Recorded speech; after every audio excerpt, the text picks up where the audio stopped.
Good then. We are back with Doki Doki Literature Club. I feel kinda drowsy. I got Tony here too. He's in my other mic, so y'all will not be able to hear him. Sorry.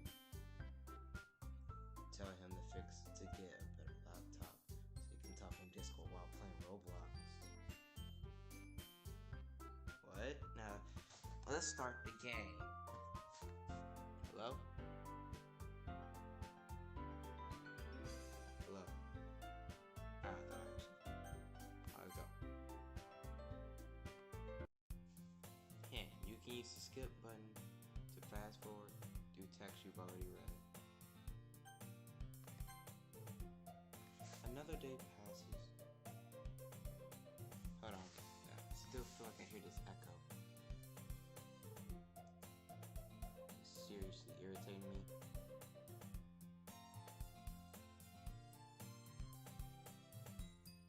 Hold on, guys.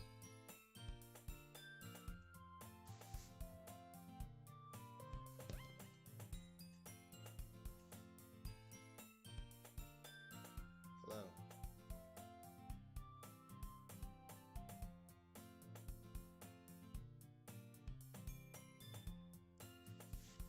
I don't hear no echo.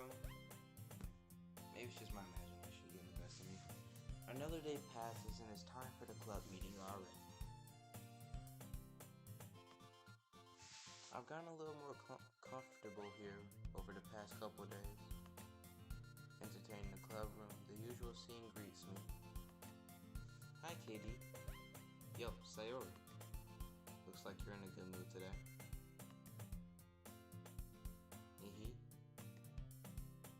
I'm still not used to you being in the club, that's all. I see. No, I swear there's actually, hold on.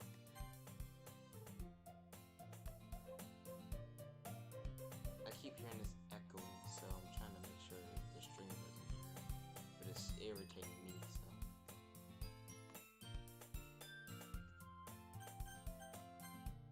Oh, and I'm playing, Doki Doki. What are you doing?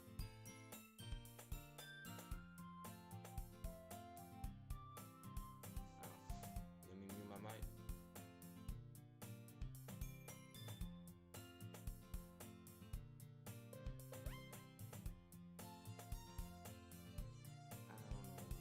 Okay.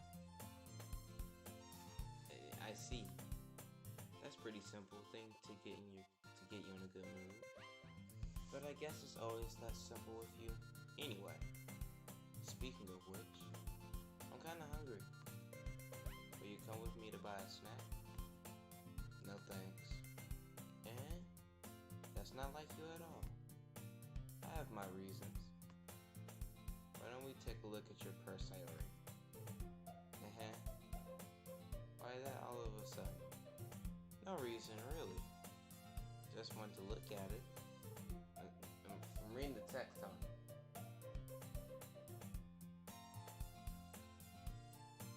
He's a little slow today, guys.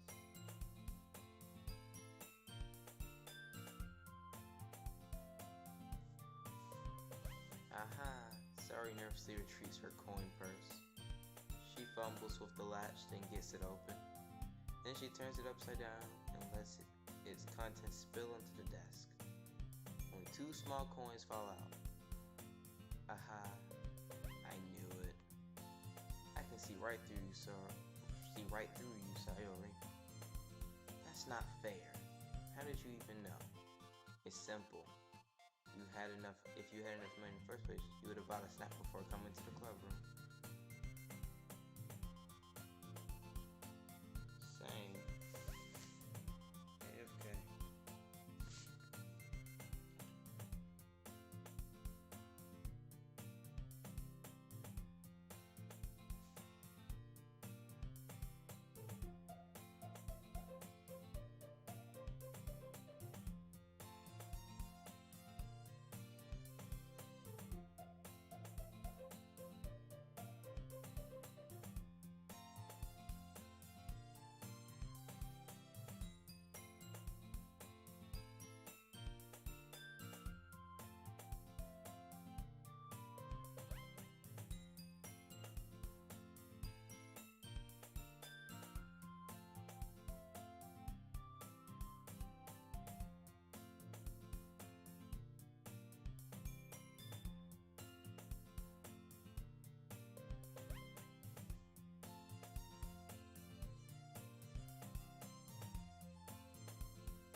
Okay guys, I'm back.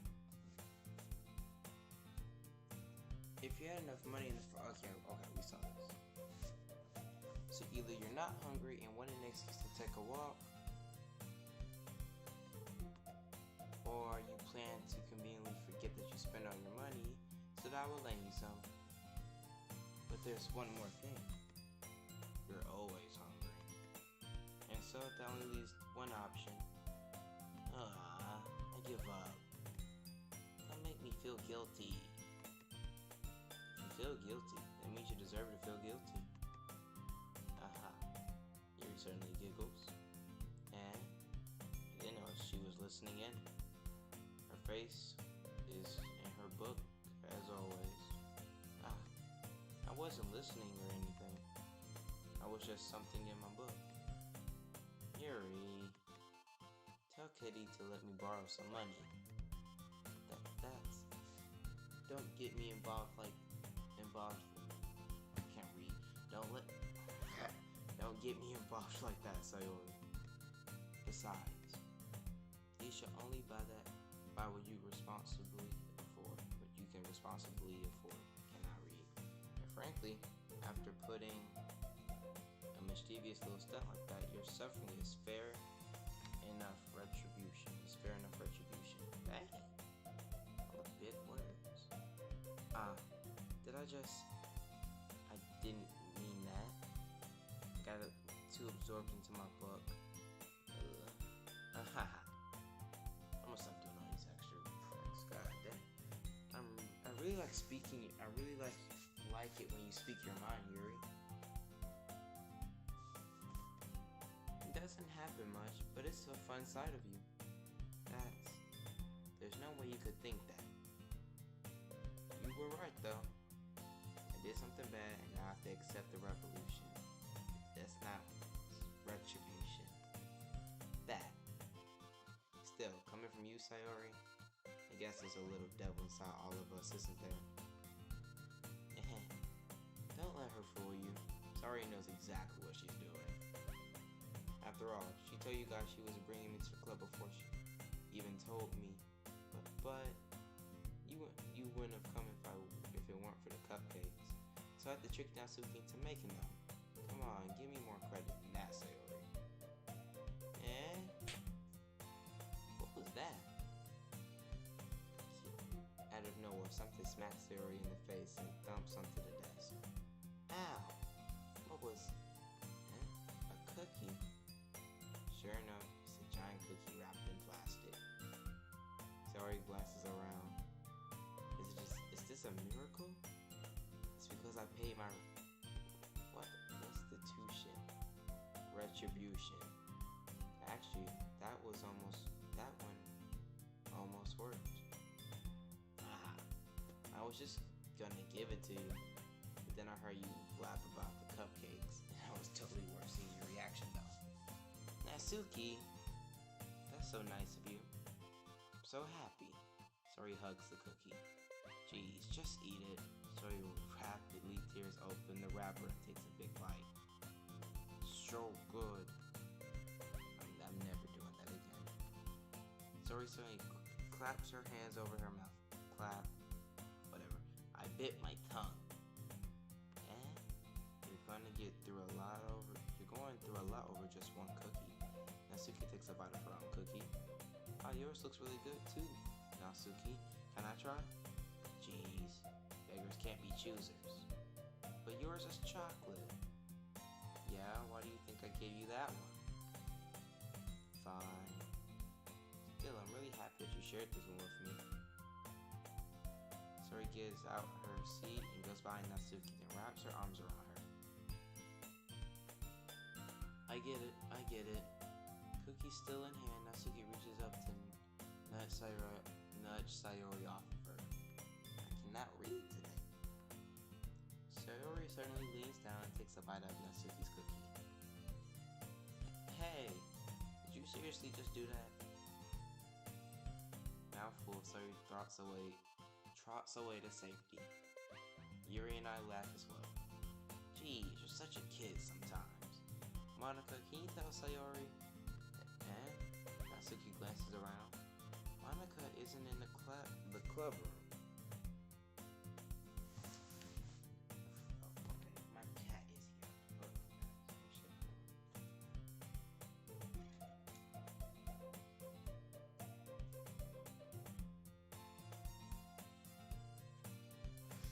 on, guys.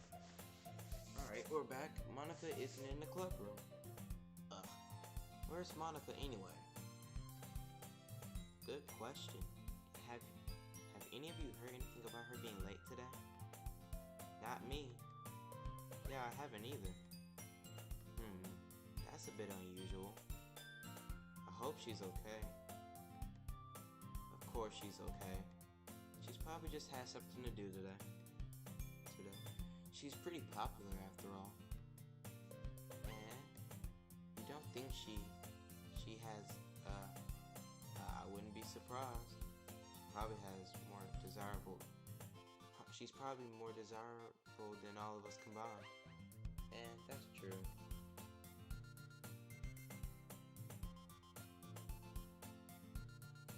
Hold on, guys. Alright. Excuse me. Suddenly the door swings open. Sorry, I'm super sorry. Ah, there you are. Didn't mean to be late. I hope you guys weren't worried or anything. And Monica chose the club over her boyfriend after all. You're so strong-willed. A boyfriend? What on earth are you talking about? Monica quizzically glances at me. Why she glance at me? Never mind that. What held you up anyway? Well, my last period today was study hall. To be honest, I kind of just lost track of time. That makes no sense though. You wouldn't have heard the bell. You would have heard the bell ring at least. You must not have heard it since I was practicing piano. Wait, study hall? Piano? I was nowhere you play music at all, Monica. I don't really. I've just kind of started recently. I always want to learn piano. That's so cool. You should play something for us, Monica. Monica looks at me. Maybe once I get a little better, I will. Yay. That sounds cool. I also look forward to it. I'd also look forward to it. Is that so? In that case, I won't let you down, Katie. Monica smiled sweetly. Didn't mean any pressure or anything like that. Don't worry. I've been practicing a whole lot recently, and I really love the chance to share once I'm ready. I see. In that case, best of luck. Thanks. So I didn't miss anything, did I? Miss. Keep saying the wrong word. Not really. I chose to leave out Sori's mischievous. I cannot read that. I'm sure Natsuko will end up complaining to her anyway. It looks like everyone had already settled down. Sori somehow already finished her entire cookie. Is the cookie big or small? Whatever. Yuri is back to her book and Natsuko disappeared into the closet. Katie! Sori suddenly comes up to me. I'm gonna get some supplies from another classroom. Wanna come with me? Supplies? What for? Well, you know how the festival's coming up? Me and Monica are gonna make some posters and stuff. So I need to find some crayons, markers, and glue sticks. I see. Sure, I'll go with you. Yay! Okay, Monica, we'll be back soon. Are you going with Katie to get supplies? There's no need to trouble yourself. I'd be happy to go with her. But I wanted to go. So much fun exploring around empty classrooms and stuff. Okay. Oh, it's just a suggestion. See if you can find any poster paper too, okay? Okay. Ready, Katie? Yep, let's go. Sori and I exit the classroom. I follow behind as Sori hums and skips around the hallway. Honestly, it feels like I'm talking to a kid, taking a kid to the mall or something. Sayori finds pleasure in the simplest things sometimes.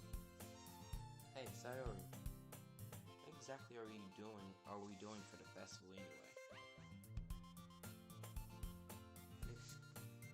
I'm not sure, how you would make an event out of literature.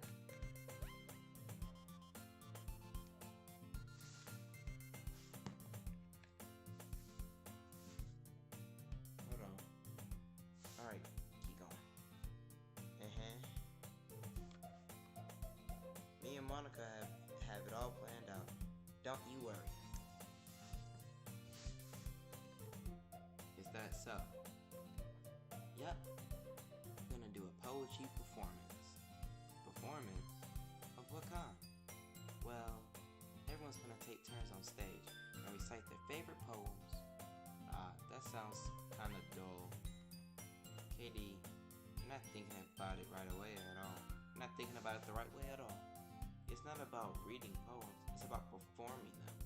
Like you said, the lines of the poem, like, between my feet, the last remaining flowers beckons to me. I twist the stem, freeing it from its clinging roots, caressing the final joyous moment between my fingers. But to what ends I have summoned this joy? For now, when I look in every direction, the once preposterous field before me is but a barren wasteland. Like that. Sorry, how do I put this? Sure, it's just me, but it's impossible for me to take you seriously when you talk like that. You meanie. I'm working so hard on this too, you know. I know. I just meant that it's pretty unordinary contrast to your cute self. Don't say that, it's embarrassing. But I guess that means I'm doing a good job. Yeah, I guess so. I'm so excited.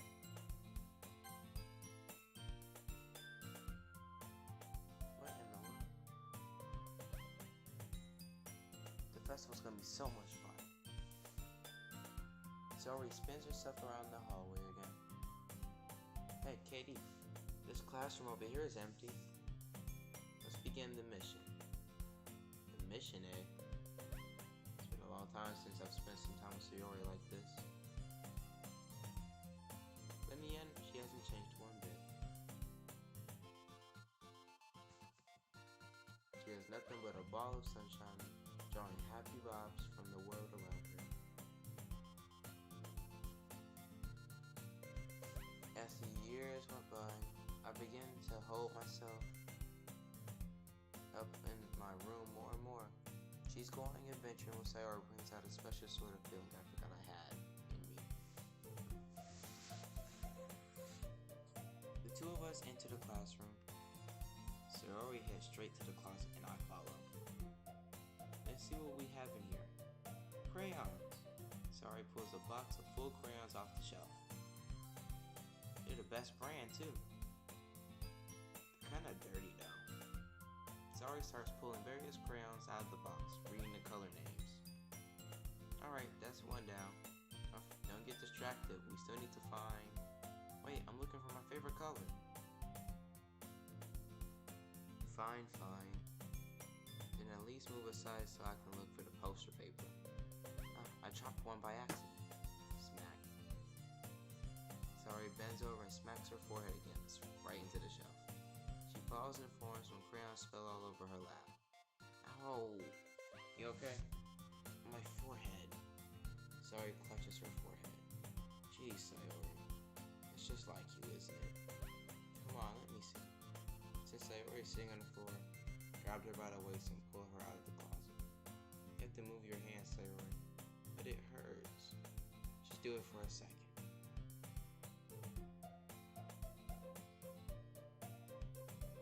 I'm not gonna say anything. I won't say anything. Sayori slowly releases her hands from her forehead, and I gently brush her bangs to the side. Ow. Sorry. There's a huge red mark on the center of your forehead. A bump is starting to form as well. Man, that's gonna swell up. I should find you some ice. Katie, where would I even find ice around this time? I guess a cold drink would do. You don't have to. I'm fine with it looking like I'm fine with looking. Can you read? Can you read? Cause I don't think I can.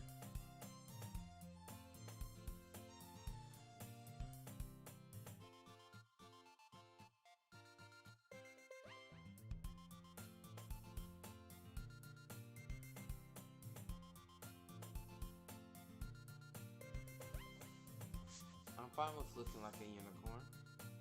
Even wincing with the pain, Sorry makes a silly joke. What are you saying? I'll be right back, okay? Okay. I pat Sorry on the shoulder and run out into the hallway. I locate the nearest vending machine. What should I get? Doesn't really matter, since it will be used as an ice pack rather than a drink. But I know Sorry likes apple juice, so I purchased that one. Just a moment, I'm already returning to the classroom where I left Sayori. She has one palm on her forehead and is using the other hand to clumsily scoop the crayons back into the box. I'm hearing this echo. So weird. At least they were already in the wrong spots before I spilled them. Sayori, here. I hand Sayori a bottle of apple juice. It's nice and cold. Sayori opens the cap and starts drinking from it. Of course she does. Sorry, what are you doing? It's for your forehead, idiot. Ah, sorry, I forgot. How hard do you hit your head? Sorry places the bottle against the bump on her head. It stings. Just bear with it, it'll feel better soon. Looks like you cleaned up most of the crayons, so that's good. Hey, Kitty, this kind of reminds me of you growing up, doesn't it? And what do you mean? You know, before we used to play outside all the time, I always try to keep up with you. We were kind of oblivious in some ways. Like I usually fell behind or had trouble climbing on things you did. But sometimes when I tried to do things I couldn't, I would get hurt. I would get myself hurt. I'd fall and scrape myself or get a bump. And I would start crying really bad. Really hard, I mean. And you would rush over as quick as you could. You would try really hard to get me to stop crying. It was almost like you blamed yourself and you was afraid of getting in trouble if someone found out. Even though it really wasn't your fault at all, you know? Did I really do that? Yeah, don't you remember? Come to think of it, maybe I do remember a bit. Guess I was always so focused on my games that I didn't pay enough attention to you. I don't like the way this is going. So in a way, it's my fault. Kinda like this time too. If I wasn't rushing you out of the closet, you probably wouldn't have hit your head. Teddy, I don't think you realize it, but you're always thinking about other people. Even after all these years, you're rushing to help me, even though I'm just being clumsy. You're really a sweetheart. Don't call me that. And I don't really do this kind of thing all the time. I guess when it comes to you, it feels natural. Before I even knew it, I'm treating you like that. Guess that's what happens when you've been friends for so long. Really? Maybe you're right. Katie, I'm so glad that nothing has changed between us. Do you think it'll be like this forever? Forever? If I'm honest to myself, there's no telling when we'll each end up for college or after that. So it wouldn't be fair for me to make any promises. But, well, I hope so. It's been this long already. Can't imagine you ever changing, so my hopes are up. I'm so happy.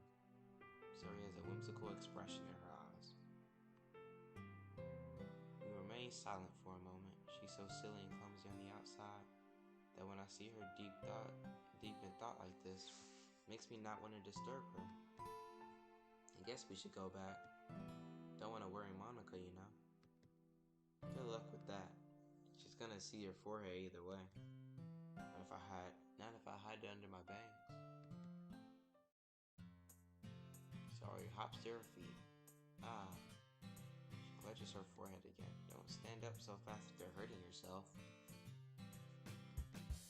Well, I guess it's too late now. Anyway, let's go.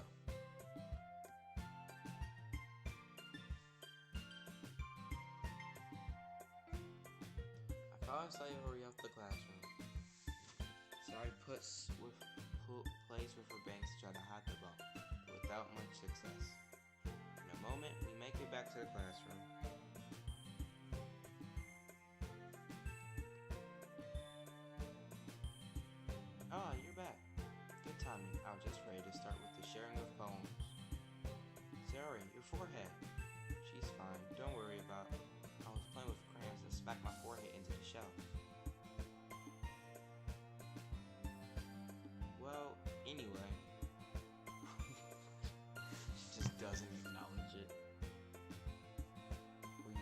find everything we needed?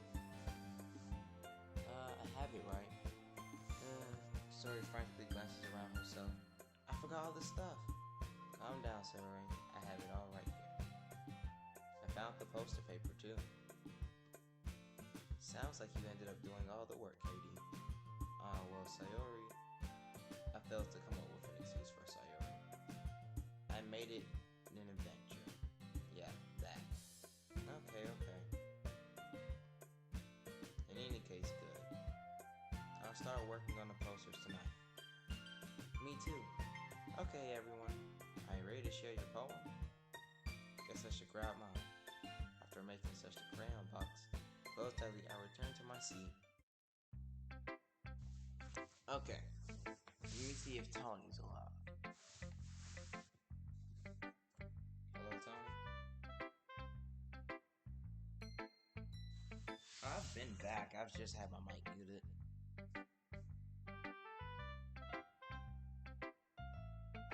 What are you doing, Tony?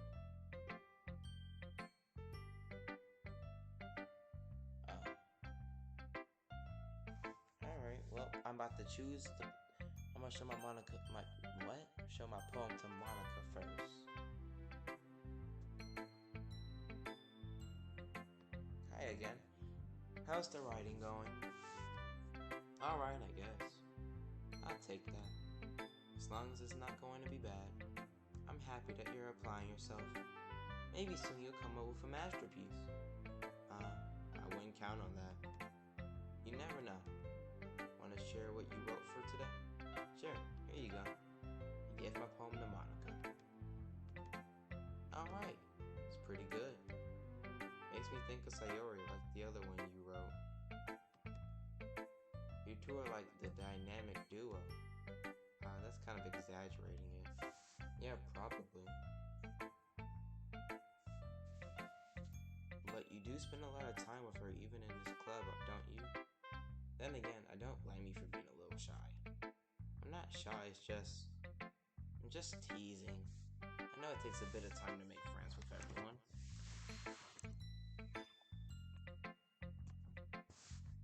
But Yuri and Asuki are super interesting people, so don't be afraid to give them your share of time. And you can talk to me every now and then too. I'm not like unapproachable or anything, am I? No, not really. I don't know. I'm just getting used to being here, that's all. Yeah. I'm sorry if I was putting pressure on you or anything. I really didn't mean it like that. No, don't worry. I get what you're saying. Well, alright. But anyway, you want to read my poem now? I like the way this one turned out, so I hope you do too. Alright, let's take a look. Now let me read Monica's poem. Okay, this one seems short. It's very short. Okay. The poem's called Save Me. Here we go. The colors, they won't stop. Bright, beautiful colors, flashing, expanding, piercing. Red, green, blue. An endless cacophony of meaningless noise. The noise won't stop. Violet, grating waveforms, squeaking, screeching, piercing. Sine, cosine, tangent. Like playing a chalkboard on a turntable. Like playing what is that?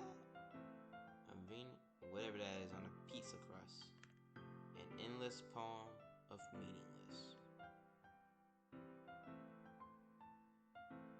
Load me.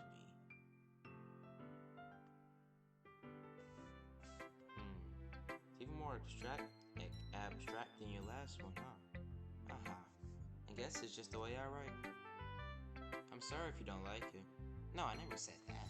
It's not bad. It's just kind of the thing I've never seen before, I guess. I kind of like playing with my space of the paper.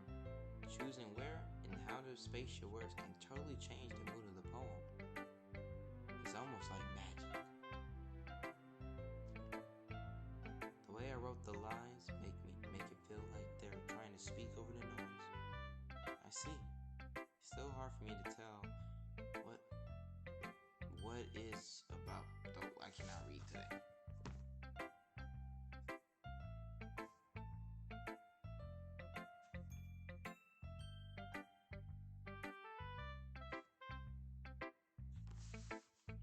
It's still hard for me to tell what it's about, though. Sometimes asking what the poem isn't the right question. A poem can be abstract as a physical expression of a feeling. Conversation with the reader. So putting it that way, not every poem's about something. Anyway, here's Monica's writing tip of the day. Sometimes you'll find yourself facing a difficult decision.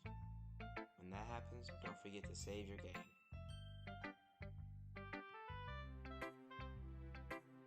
You never know when you might change your mind, or when something unexpected may happen.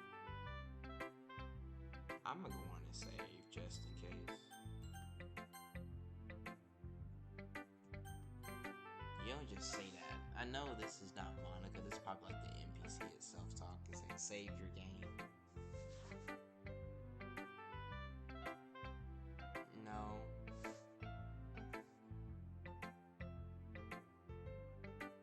Like it's just like the poem. It's not like big decisions.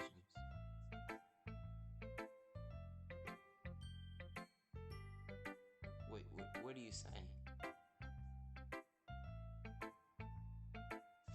No. It's like you just... Okay. I'll take your advice, I guess. Wait, is this even a tip about writing? What am I even talking about? That's my advice for today. Thanks for listening.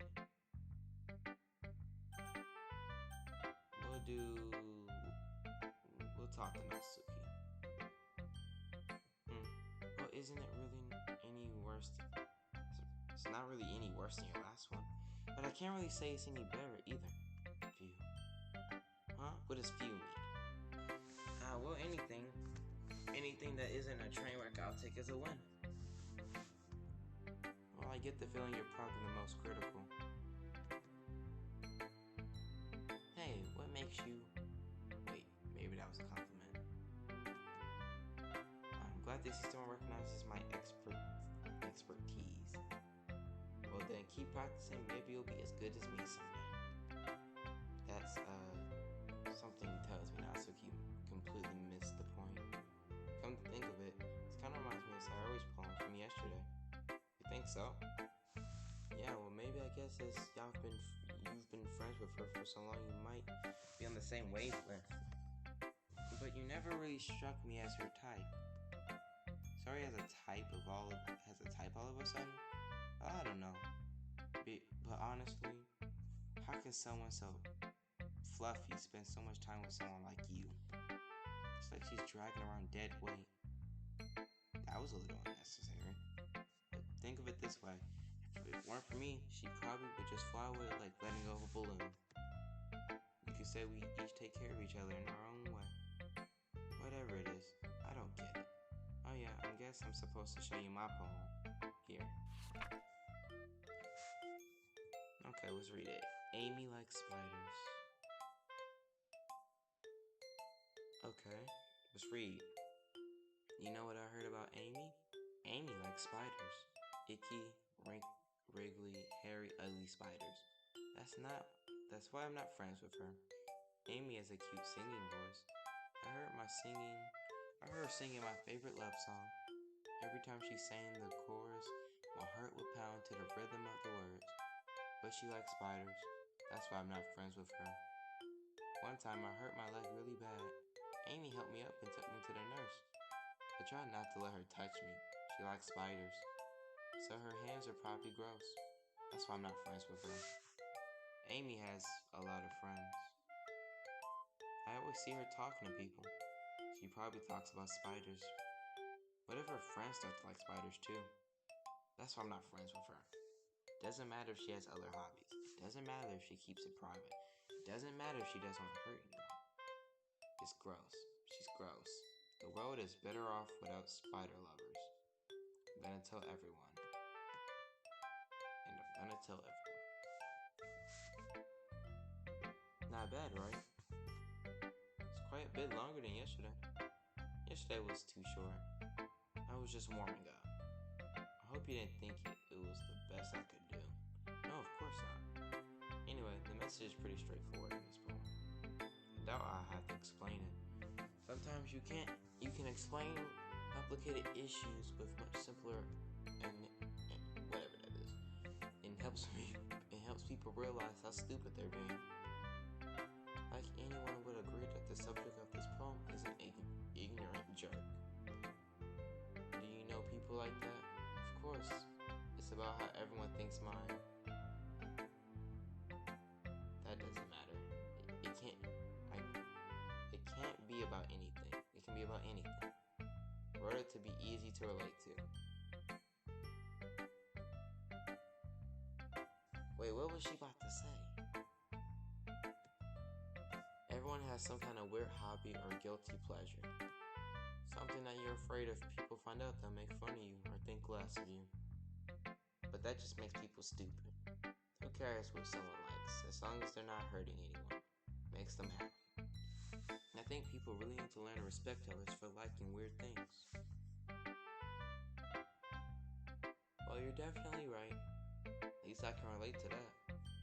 Sure, a lot of other people can too. It's what I do best after all. And I like writing useless unless there's a good message to take away from it. Like, conveying emotions is important. But I want to make people think, not just feel. Remember that. I'm going to write a good poem for tomorrow, too, so look forward to it.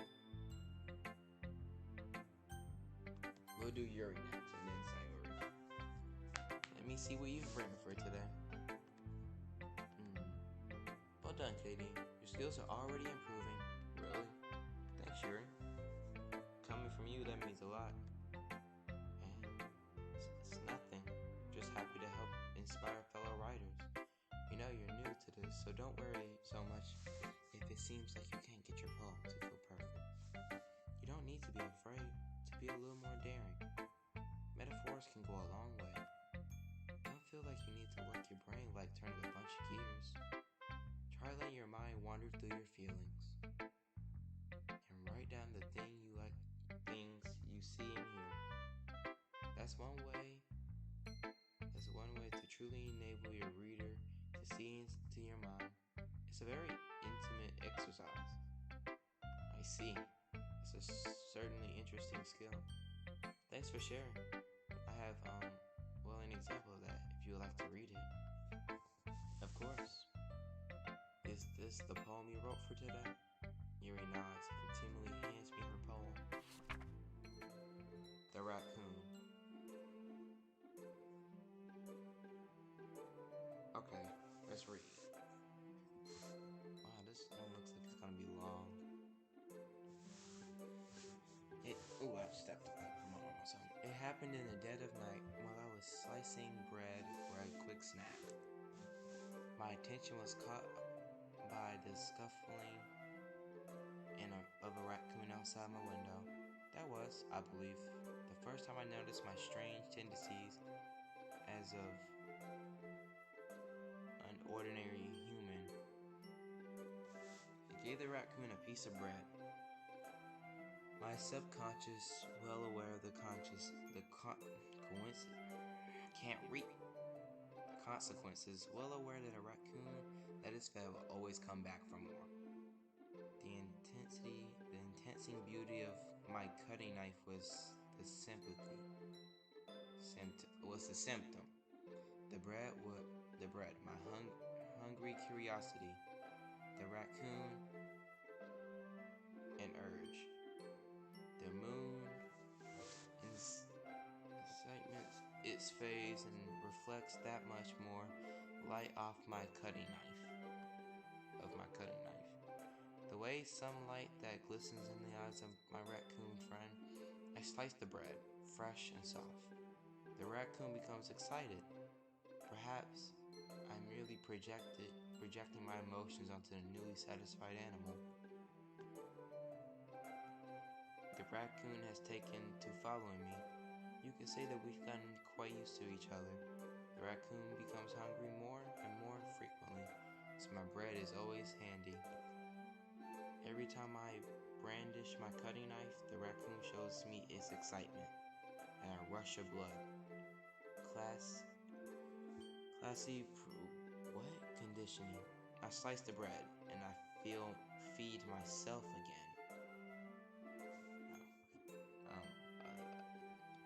Okay, Yuri. It was a little bit more daring than the one yesterday. I can see that. It's a lot more metaphorical. I don't know if it's my fault, but I can't begin to imagine what this poem is about.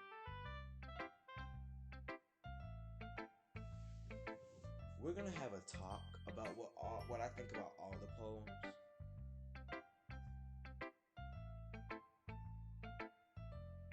I said I'm gonna have a talk about what I think about all the poems after I get done reading all of them.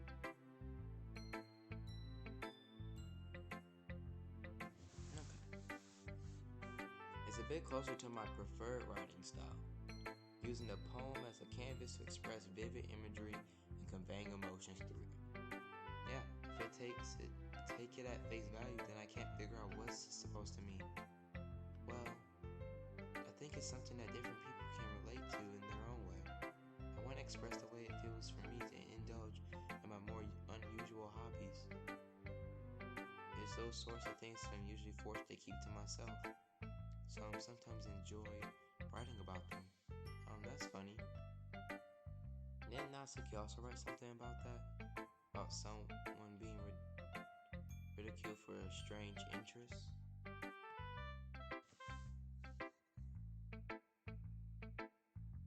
For what? Frick. Okay.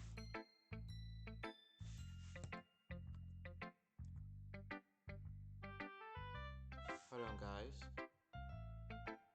Hello. Hello.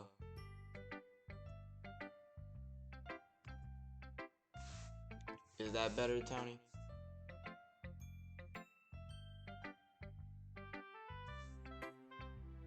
Okay.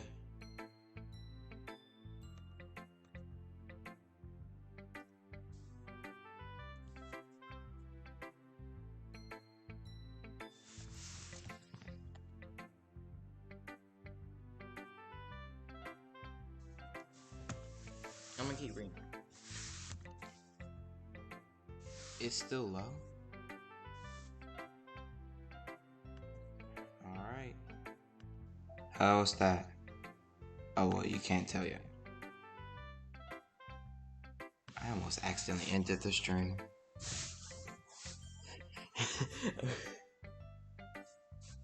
My cat is sleeping on the floor. She's one of me. She's one of us. Oh, my people. The floor is comfortable. All you gotta do is worry about back pains.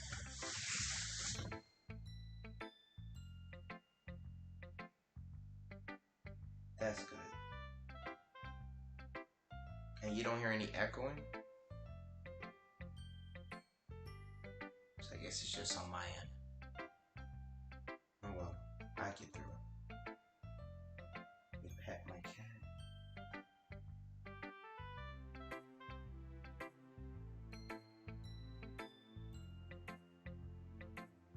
You gonna watch your own YouTube video? Oh, okay. I'm gonna keep reading. She did? Yeah. She was talking about how it doesn't matter what you're into as long as you're not hurting anyone. She's right. I mean, does she really feel that way? Yeah. Sounds like you two have that in common. That's, well, interesting. To me, she seems like the kind of person who would make fun of my hobbies. But I suppose that's my fault for judging, isn't it? Ah, please, don't tell her I said that. Don't worry. I have no reason to. Okay. Well, thank you for sharing it with me. After all, If I hadn't learned to embrace my own weirdness, I probably would hate myself. I might be ranting a little bit now, but I'm glad you're a good listener.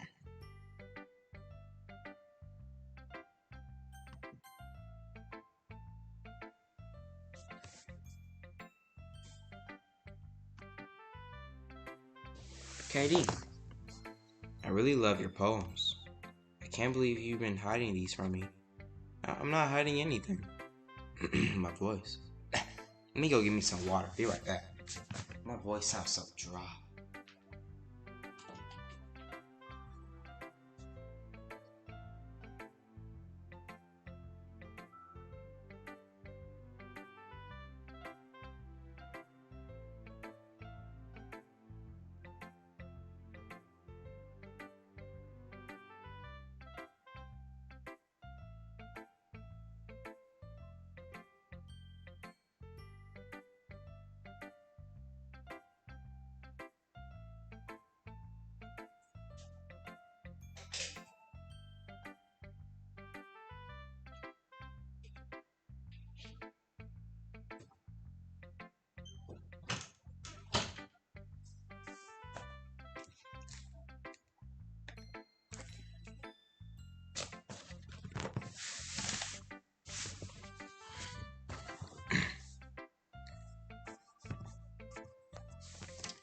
Okay, I'm back. My voice sounds a bit better now. Because my voice felt so dry. All four of us?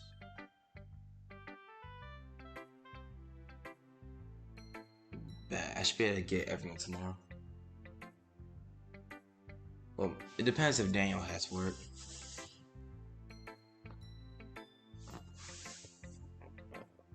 Alright, let me keep going. But your poems are so good. Yesterday, and this one too. You can't tell me you haven't done this before. I mean, you're really the one who feels this way. The only one who feels this way, so. No way. Not even Natsuki? Well, I guess Natsuki is the least likely to admit how she likes something. But I don't think it's that. What do you mean? She sure is. She is a tsundere. Natsuki. Well, I guess I'll be honest about it. It's a lot easier to write poems when I'm thinking about you.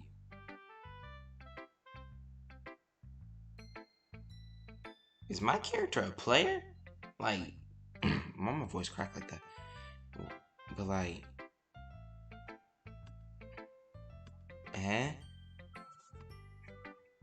Stop thinking weird things, idiot. I just mean that you're really... Any what? No, not... I've gotten to really one weird poem from Yuri about a raccoon.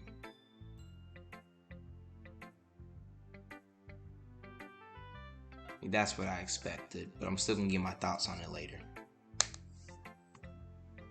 How am I supposed to write poems about my own stupid life? But you somehow make everything in your life an adventure. Even the little things. Like cooking. Let's not talk about that. So yeah, I guess what I'm saying is I can feel more feelings through you than I can through myself. But we have that kind of weird connection. It's your fault for getting in my business all the time. And I don't know if I understand. You never understand when I try to explain things to you. Do you, Sayori? I pat Sayori on the head. Hey. I'm not that kind of kid. I said that wrong. I'm not a kid anymore. Shut up. I said, I'm not that kind of kid. I said the wrong thing. I'm not a kid anymore. You know. Are you sure about that? Maybe. Sorry starts fiddling with her pencil between her fans. Hey, kitty. Will you give me your poem? Kinda wanna keep it. Huh? Why? Because, well, it's the first time you've read something for me. Sorry, you've completely misunderstood. I didn't write this for you. Sigh. Are you even listening anymore? Well, whatever. I give it to you when we get home. Really? Oh, sorry. I had to make the snappy noise. It said snap, so. I broke my pencil. Oh, it was a pencil breaking. I thought it was a finger snap. Anyway, Sorry hastily bends down to pick up the pencil she drops, but being inattentive of her surroundings, she bumps right into me. So, sorry. It's fine. I get it for you. I bend down and pick up the broken pencil. Sorry clutches the desk beside her to support herself. I'm a little clumsy today. Let's sit down, Sayori. Yeah. I grab Sayori's arm and help her sit down. Anyway, I still haven't read your poem. Oh, sorry, I forgot about that. But it's not as good as yours. Jeez, don't worry. I'm sure I'll like it. The poem is called Bottoms. I pop off my skill. What the? Tony? I think we got our second weird poem. The first in is Sayori's poem. The first thing it says is, I pop off my scalp like the lid of a cookie jar. What? What? I pop off my scalp like the lid of a cookie jar. My character sees nothing wrong with this.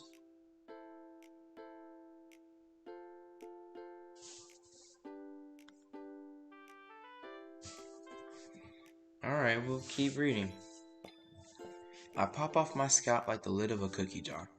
It's the secret place where I keep all my dreams. Little balls of sunshine, all rubbing together like a bottle of kittens. Okay, it's not that bad. I reach inside with my thumb and forefinger and pluck one out. It's warm and tingly. But there's no time to waste. I put it in a bottle to keep it safe. I put the bottle on the shelf with all the other bottles. Happy thoughts, and bottles, all in a row. My collection makes me lots of friends. Each bottle is a starlight to make amends. Sometimes my friends feel a certain way. Down comes a bottom to save the day.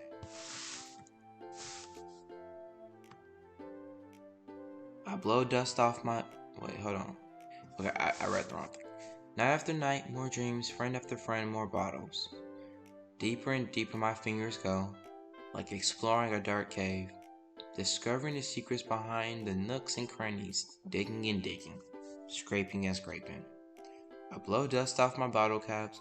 It doesn't feel like time has passed, or as whatever that is. My empty shelf could use some more. My friends look through my locked front door. Finally all done, I open up, and in come my friends. And they come in such a hurry. Do they want my bottles that much?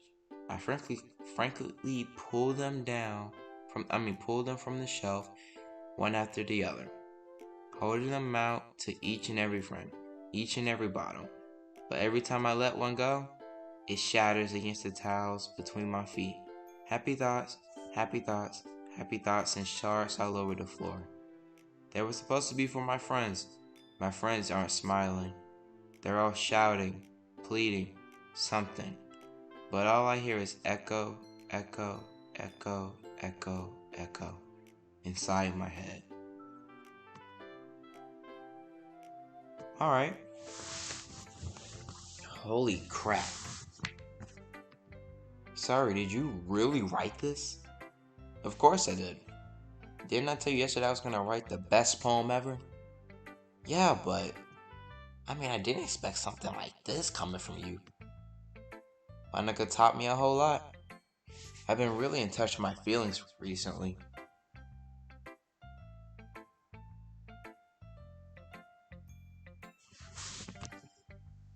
I see that. It's almost kind of creepy. Yeah. Creepy? Well, not exactly. Maybe because I'm so used to being cheerful. Well, never mind. I'm thinking too hard about it. The point is, it came out good. So you should be proud of it. Aw, thanks. I feel like I was meant to express myself this way. It even helps me understand my own feelings a little bit better. Writing is like magic. You got a pretty passionate about this, huh? I hope you keep it up. Yeah, writing's the best. Gonna keep writing until I die. What? Okay. Don't get ahead of yourself. Sorry, always had a habit of getting obsessed with something before dropping it no more than a week later. I wonder if this one's one of those times, but seeing the passion in her eyes makes it hard for me to be pessimistic. Well, okay, everyone. We're all done reading each other's poems, right? I have something extra planned today, so if everyone could come sit in front of the room. This is about the festival. Well, sort of. Do we really have to do something for the festival? It's not like we can put together anything good in just a few days.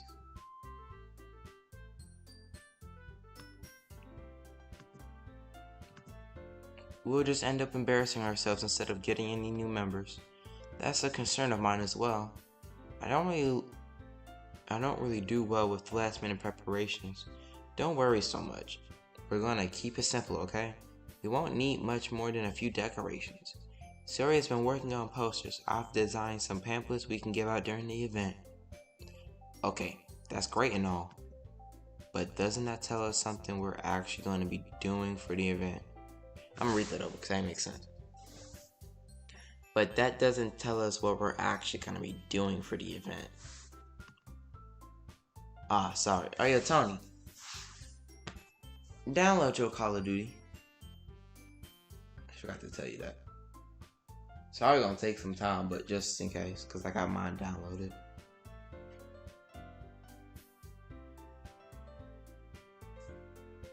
Okay, let me keep reading. We're gonna be performing. Monica? Yeah, we're gonna have a poetry performance. Each of us are gonna choose a poem to recite during the event. But the cool part is, we're also gonna let anyone else come up and recite poems too. Sorry's putting it all on the posters in case anyone wants to I'm reading too fast. Calm down. I'm calm. Sayori's putting it all on posters in case anyone wants to prepare ahead of time. Sayori has been coloring a poster hosted up for us to see. Are you kidding me, Monica? You didn't already start putting those posters up, did you? Well, I did. Do you really think it's that bad of an idea? Well, no. It's not a bad idea. But I didn't sign up for this, you know. There's no way I'm gonna be performing in front of a group of people like that. Yeah, I agree with Natsuki. I could never, in my life, do something like that. Imagining it, Yuri shakes her head in fear.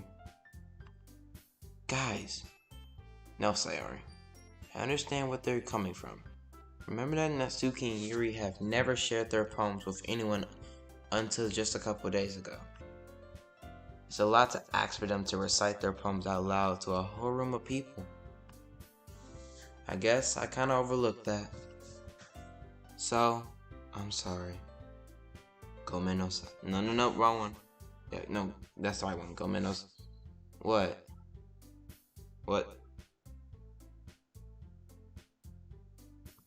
What's up?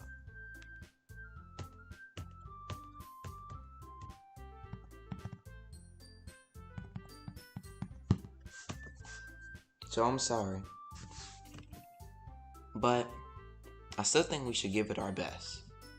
We're the only ones responsible for the fate of this club. If we start the event and each put on a good performance, then we'll inspire others to do the same.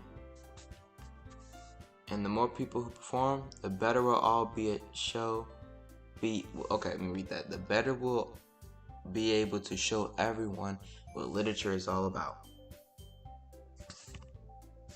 Yeah, it's about expressing your feelings. Being what? Did you say something? Nah, he going like he ain't say nothing. Alright. Being intimate with yourself. See, now he going, yeah, totally. Finding new horizons and having fun. That's right. And those reasons we're all in this club today. Don't you want to share that with others? To inspire them to find the same feelings that brought you here in the first place? I know you do. I know we all do. And if it takes in standing in front of the room for 2 minutes and reciting a poem, then I know you can do it. Natsuki and Yuri remain silent. Sayori looks worried. Guess that leaves me no choice. I agree. I don't think it's too much to ask for. I think Sayori and Monica have been trying really hard to get new members. The least we can do is help them out a little bit. Well, maybe, but it looks like Natsuki doesn't want to have any arguments left. Okay, fine. I guess I'll have to get it over with.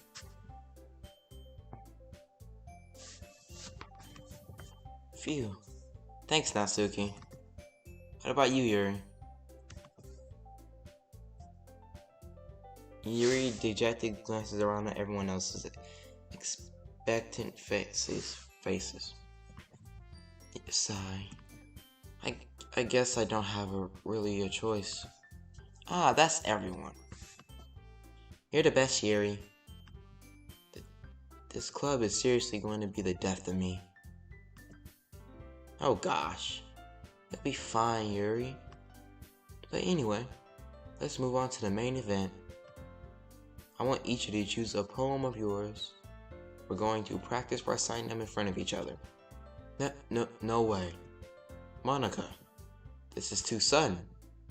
Well, if you can't recite your poem in front of the club, how do you expect to do it in front of strangers? Oh no. Don't worry. I'll start off to help everyone feel a little more comfortable. Can I go next? Of course. Now let's see. Monica flips through her notebook to the specific poem she has in her mind for herself. She then stands behind the podium. The title of the poem is The Way You Fly. Ahem. Monica begins reciting her poem. Her clear, confident voice fills the room. More than that, her inflection is pristine. She knows exactly how to apply emotion behind each line she recites, bringing the words to life. And this is something she's done before. Or is it simply natural? I glance around me. Everyone has their eyes on Monica. Sayori looks amazed. Yuri has an intense expression on her face that I don't understand. Finally, Monica finishes the whatever. The four of us applaud. Monica takes a breath and smiles. That was so good, Monica. Thank you very much. I was just hoping to set a good example. Are you ready to go next, Sayori? I'll go next. Yuri's fired up all of a sudden. Yuri clutches a sheet of paper between her hands and stands up. Keeping her head down, she walks quietly over to the podium. This poem is called Yuri anxiously glances at each of us.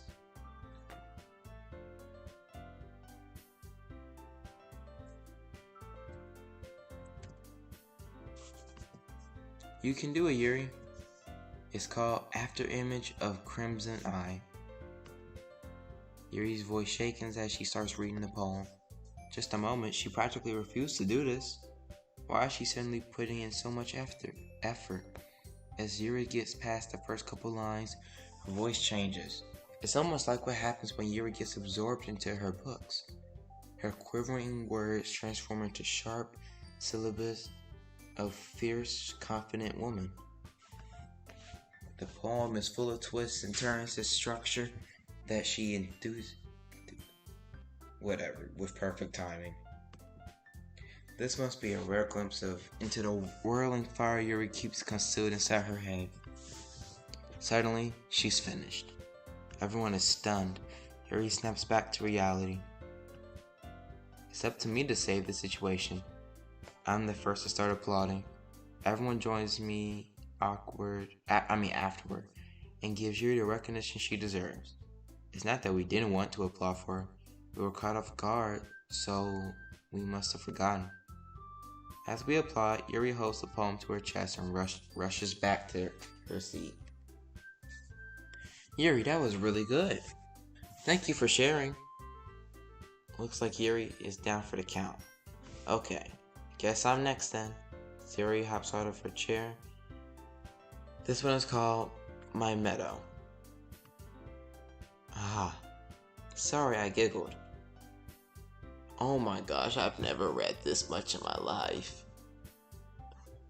I wish they would have added voice actors. But oh well. It's a lot harder than I thought. How do you guys do it so easily?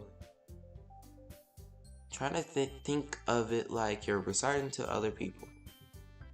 Imagine yourself reciting to yourself, like in front of a mirror or in your own head. It's your poem, so it'll come out the best way out.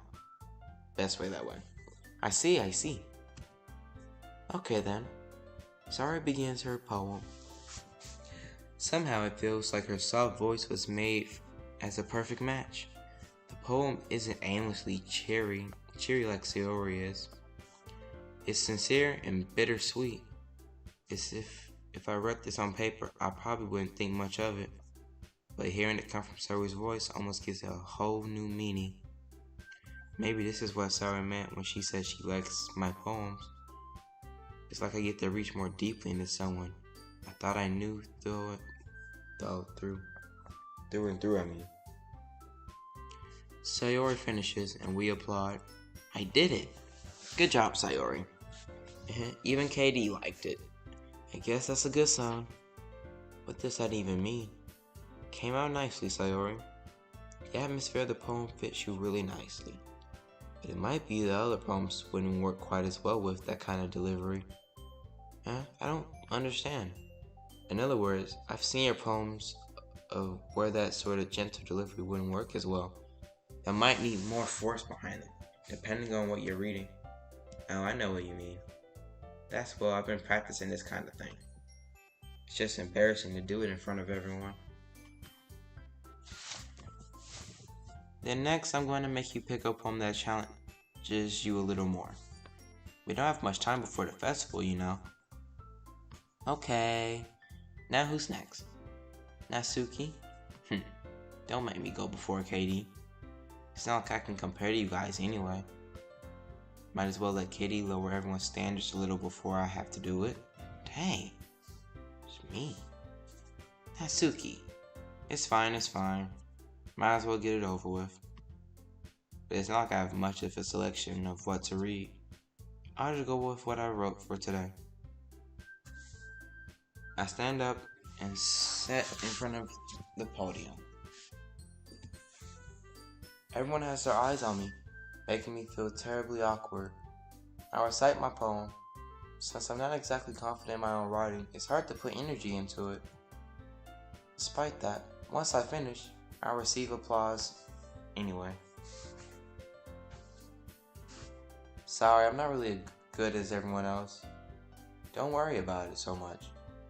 I think it's less about your abilities and more about what you lack about your lack of confidence in your writing. That's something that will improve over time though. Yeah, maybe. Alright then. That just leaves you, Natsuki. Yeah, I'm going. Natsuki begrudgingly gets out her seat and makes her way to the podium. The poem is called Why are you all looking at me? Because you're presenting. Anyway, the poem is called Jump. Natsuki takes a breath. She starts reciting the poem. Her sour attitude disappears a little. While she's still a little unenthused, her poem has a rhythm to it. It's Natsuki's trademark style, and it works surprisingly well when it's spoken out loud. The words feel like they bounce up and down as if they give life to the poem. Natsuki finishes and everyone applauds. She huffs back to her seat. That wasn't so bad, was it? Easy for you to say. You better not make me do anything like that again. Well, do you at least feel prepared enough to recite a poem in front of other people? I mean, doing it in front of other people be way easier. I can put whatever face I want for other people, but when it's just my friends, it's just embarrassing.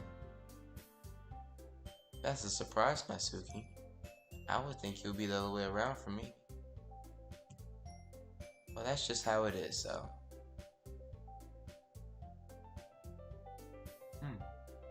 I understand that. Well, I guess that's the case. You won't have much to worry about for the festival. That said, I want to thank everyone for coming through.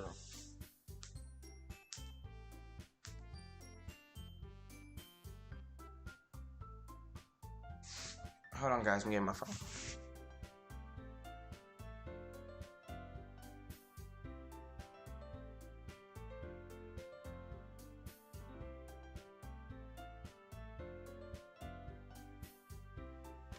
Alright, let me keep reading. Make sure you pick a poem and get enough practice before the festival, okay? You'll be making pamphlets, so let me know ahead of time that you'll be reciting. Jeez. I should probably find some other poem to recite instead. That's fine too. Doesn't have to be your own. I'm already pleasantly surprised you can put in all this effort for the club. Makes me really happy. And yeah, no problem. Okay, everyone. I think that's about it for today. I know the festival is coming up, but let's try to write poems for tomorrow as well. I've been working really hard, working out really nicely so far, so I would like to continue that. As for the festival, we'll finish planning tomorrow, and then we'll have the weekend to prepare. Monday is the big day. I can't wait. I can do this. I can do this. Alright. I stand up. There's no way I'll be able to find the same enthusiasm as Sayori and Monica, but I'll do my best to get through it.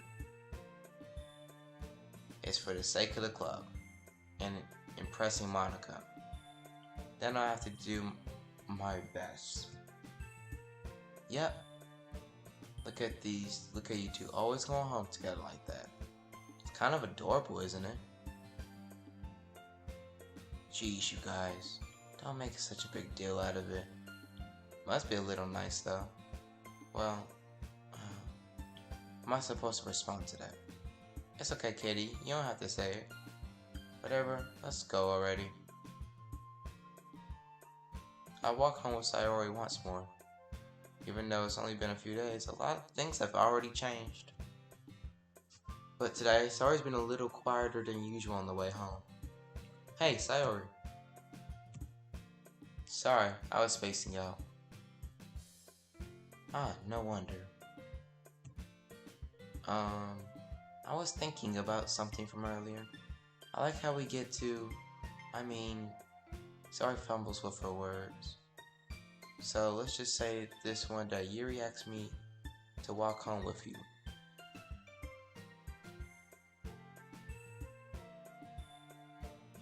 Wait, hold on.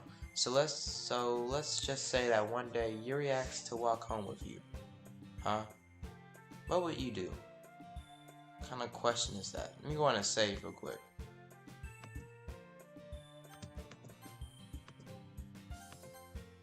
What kind of question is that? You're kind of putting me on the spot here. Okay.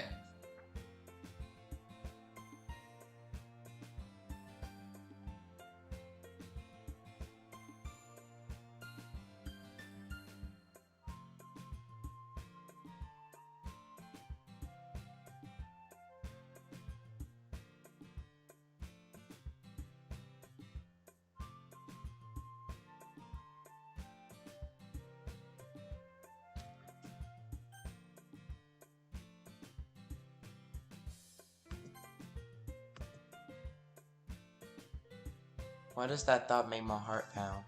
I mean, given how hard it is for her to socialize, I would feel awful turning her down, so.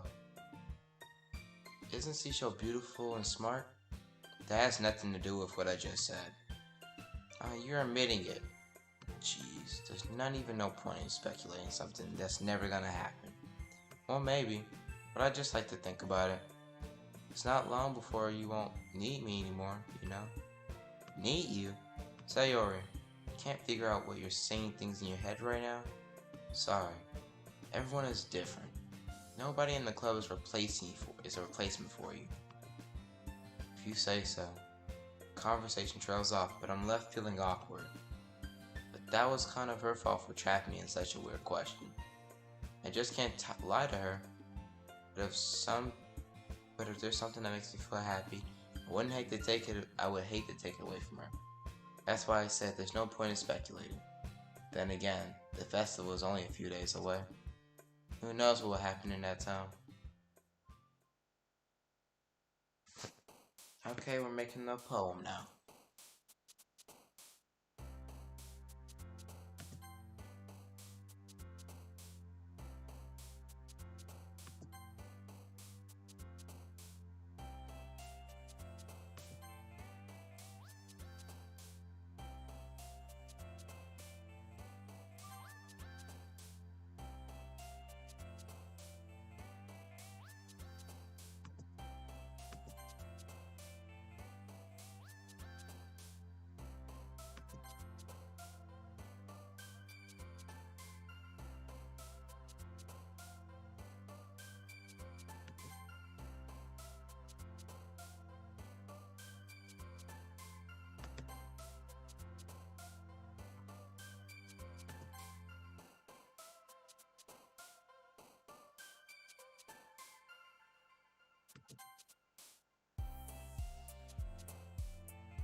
Hmm.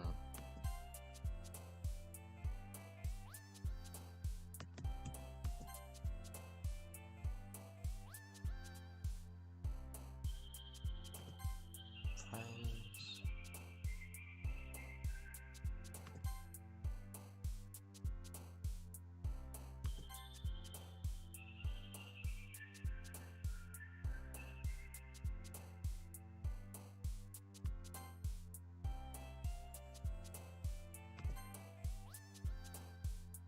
Alright.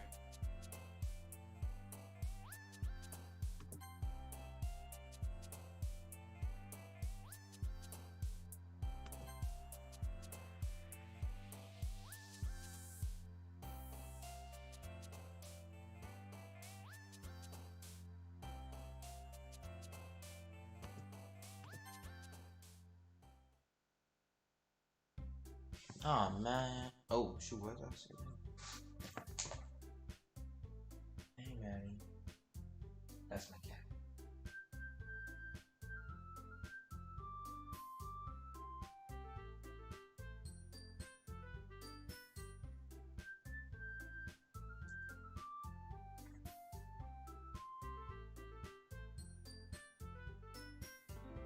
I'm the last one here again.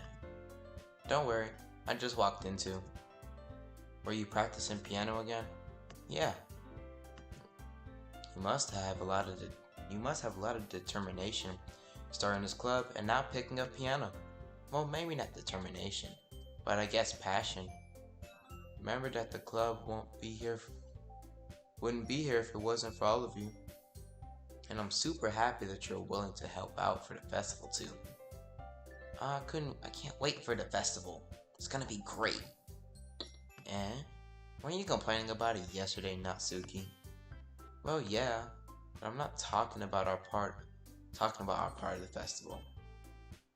But it's a whole day of school where we get to play and eat all kinds of delicious food. You sound a bit like Sayori all of a sudden. Monica, do they usually have fried squid? Squid? That's a pretty specific thing to look forward to. Oh, come on. Are you saying you don't like squid? You of all people? I didn't say I don't like it. Besides, what do you mean by you of all people? Because it's right in your name. Wait, Monica? Does Monica mean squid? Monica. Iki. Eh.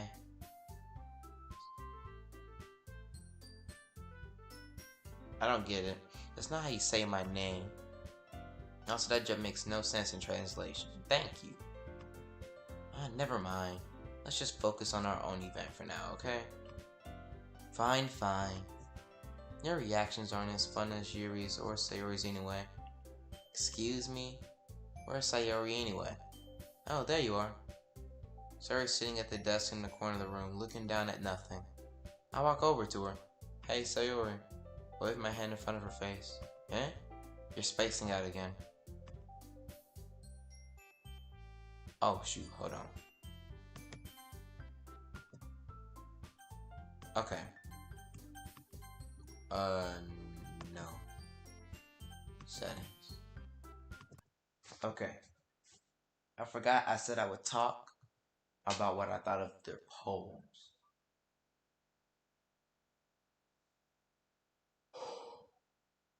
We're gonna start with Sayori. Her poem caught me of perfect, just in nick of time. I'm about to talk about the poems. And the way Sayori's poem came off, it felt like it was joy, about joy, your friends and stuff. Then it was talking about how um the special bottle was broken all over the floor, her friends screaming at her, voices echoing.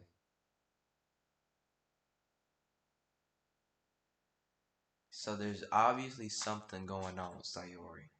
And then with her all of a sudden just spacing out and asking that weird question, there's something going on. But we ain't gonna look too much into it. Now, Natsuki and Yuri, depending on what order you go in, I feel like the reaction's different. The way I did it was I went to Natsuki, then Yuri. Which is why my character was like, oh, Natsuki said that, something about folks need to accept even weird hobbies and stuff like that.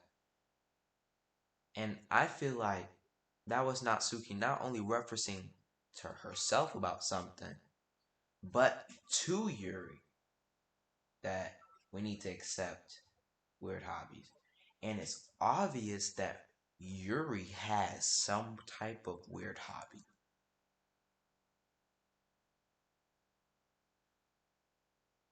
Something that's probably very abnormal. And I will say, I noticed that in her poem, she brought up the word knife a little too much.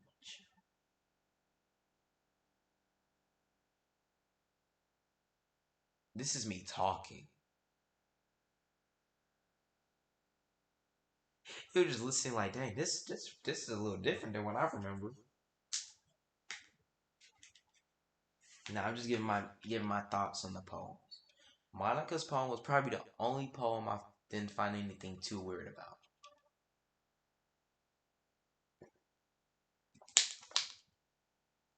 I was just about to say that.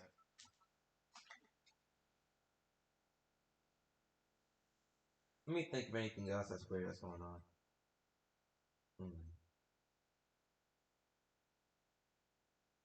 I will say that in certain dialogue and text, the characters give off they show certain signs that something is also going on.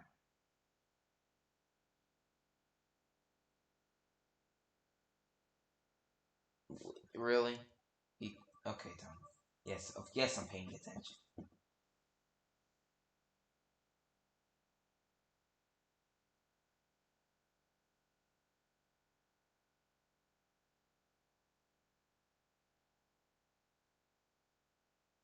But I'm gonna just be taking like personal. I ain't gonna say personal, but I'm gonna just keep like notes. All right, let's turn the music back on and get back to reading. All right. Sorry. Well, don't mind me. You can go talk to everyone else. Huh? Is everything all right? Of course. Why wouldn't it be? Hold on. Settings. Oh, we gotta talk. We gotta talk. Guys, there's something going on with Sayori. I know there is. Hear me tell you how I know? Fun. Okay. After the poem, we're going. This is just a new day. First reason, she's not socializing or interacting with someone, especially our character. Shut up, Tony. Dang. The second issue. You ready? Here it comes. She's not being cheerful. Third, she's stuttering. I'm gonna say stuttering, but she's being a little more. What's the word? Dang, I feel like I'm reading. I feel like I'm watching Death Note while talking. Dang, I feel like I'm in Death Note. Don't worry about that show. Okay. Basically, she's not being her usual self, which is normal. Everyone ain't gonna be their same usual self. But after that poem, it seems too coincidental. So I'm gonna have my eye on Sayori. You know. So let's keep going. I'm gonna try not to keep you stopping. Sorry for assuming things. Geez, you worry too much about me. I'm fine, see? Sorry shows me a big smile. Don't let me distract you from having fun with everyone. Well, alright. If you say so. I warily glanced at Sorry before turning back to everyone else. But the conversation has already disappeared. Dispersed, I mean. With everyone back at their usual activities. Maybe I should ask Monica if she's noticed anything about Sayori recently. Since they're since they're preparing for the festival, they must be spending a lot of time together. I timidly approached Monica, who's shuffling through some papers at her desk. KD, what's up? Hey, this might sound a little strange, but have you noticed something up with Sayori recently? Anything up with her? In what way do you mean? Maybe I'm reading into it too much, but she seems a bit downcast today. Oh, you think so? I can't say I've noticed anything about her. Monica peers across the room at Sayori, who's idly dragging a rubber racer up and down her desk. Maybe there's something on her mind. I'm surprised I'm not the only one asking you, Katie. You certainly know her better than I do. Yeah, but she's never really like this. She's always talked to me about things that bother her. But this time when I asked her, she was really dismissive. Sorry, I know it's not your problem. Just wanted to ask if you knew anything. No. It's important to me too. I mean, I'm also friends with her. And I also care about the well-being of my club members, you know.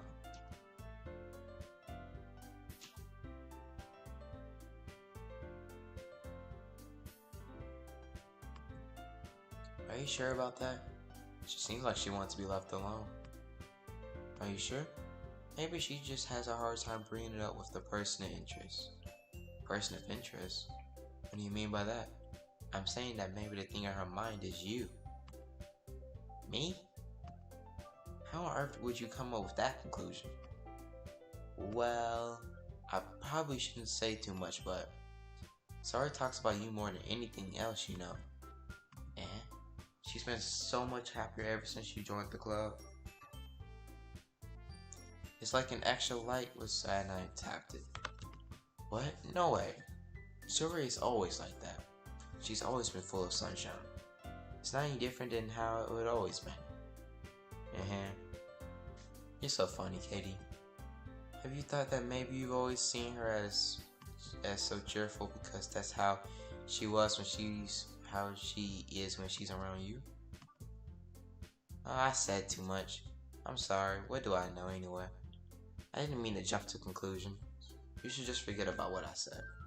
I'll try talking to her. So don't you try to think about anything else now. Alright. Monica smiles meaningfully. I know she said to forget about it, but I already know that I won't be able to get her words out of my head. Monica stands up from her desk and walks across the room to where Sayori is sitting. Hold on, guys. Bathroom break. AFK. Enjoy the music.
am back. Hello, what's your Call of Duty at? I knew it. Alright. Monica stands up from her desk and walks across the room where Sayori is sitting. I watch her kneel down to Sayori and gently talk to her, but she keeps her voice so quiet I can't hear her. I sigh and sit by myself. I know Sayori told me to not worry about her and have fun with everyone else, but that's impossible to do when she's behaving like this. Exactly how much do I care about her that I'm letting this weight on me down so much? Now it feels like I'm the one behaving out of the ordinary, but there's nothing I can do besides wait for Monica.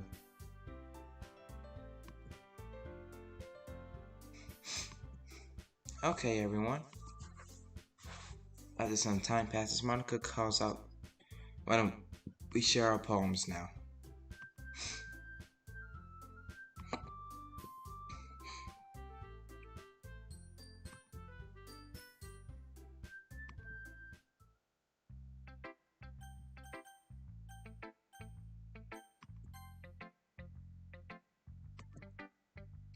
This one's alright.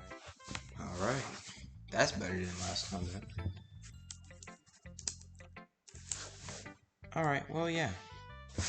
About as good as yesterday's anyway. And never mind.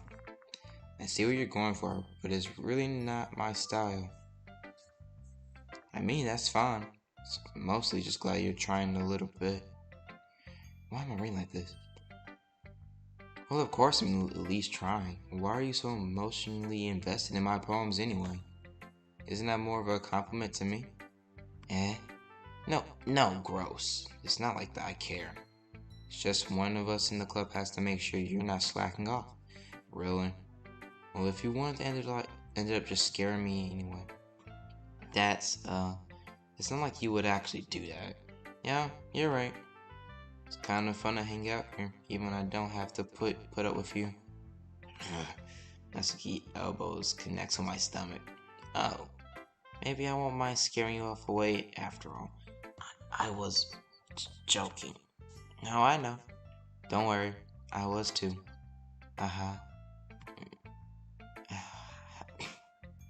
How the heck do you call that a joke? That seriously hurt. Well, maybe it was funny to her. I guess that's kind of the point. I should really just wash my mouth around Natsuki.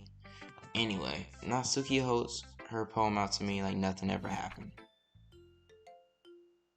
Okay, this one's called I'll Be Your Beach. Your mind is so full of troubles and fears that diminish your wonder over the years, but today I have a special place, a beach for us to go. A shore reaching beyond your sight, a sea that sparkles with brilliant light. The walls in your mind will melt away before the sunny glow. I'll be your beach that washes your worries away. I'll be your beach that you daydream about each day. I'll be your beach that makes your heart leap. I like this one so far. I like it so far. In a way thought had left you long ago. Let's bury your heavy thoughts in a pile of sand. Bathe in sunbeams and hold my hand. Wash away your insecurities in the salty sea and let me see you shine. Let's have your memories in a footprint trail. Set you free in my windy sail. And remember your reasons are wonderful. When you press your lips to mine, I'll be the beach that washes your worries away. I'll be the... No, I didn't mean to... I accidentally tapped it when I was trying to scroll down.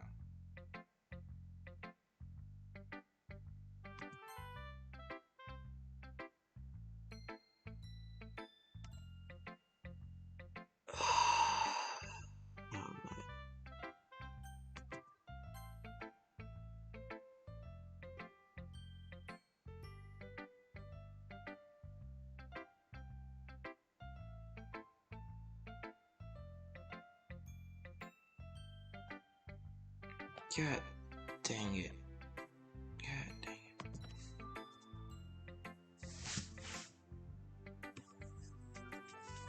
it. Help file has been opened up in your... Yeah, I know.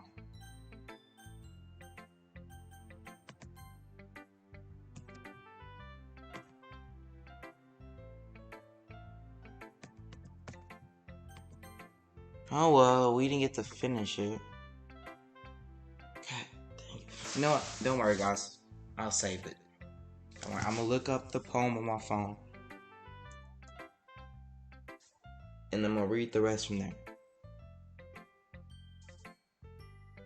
Give me a few seconds.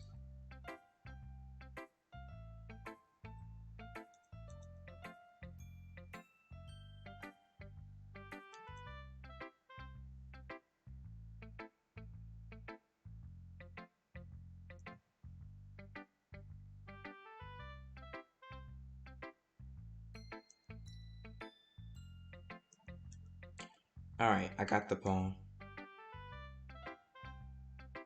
Alright, we were at the lip part.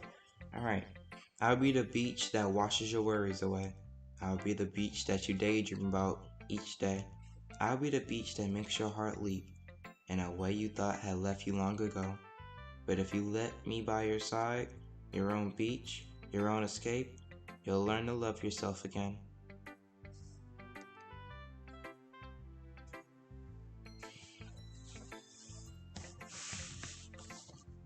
Alright guys, now that I see what Tony was talking about, you should save after every decision.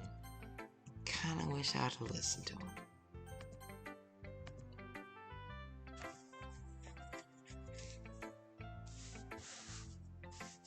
Alright, we'll keep going like nothing happening. I feel like I kept writing about negative things, so I wanted to write something with a nice message for once. Besides, the beach is awesome. It's kinda hard to write anything negative about the beach.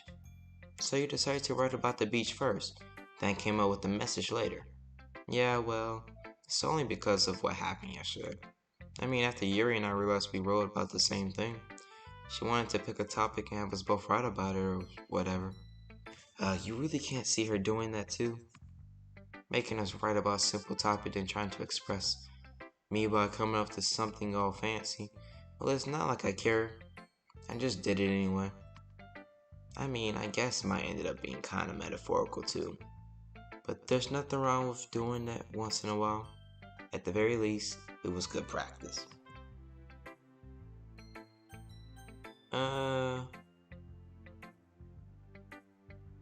We'll do Yuri last, and we'll do Sayori next.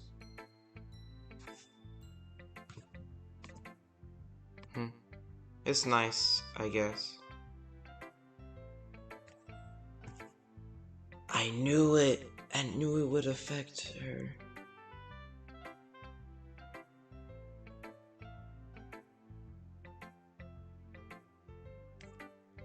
I knew it because if I think about it, this poem was more towards Yuri's liking.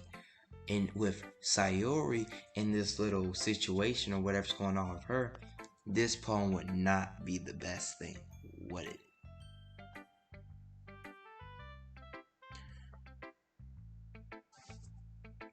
Truth be told, I prefer not to start conflicts. I hate conflicts. I hate even being near them. So, my plan is keep them all even. Date no one, keep them all friends. That's the best situation. Because if you choose one, the others get jealous. I don't want that.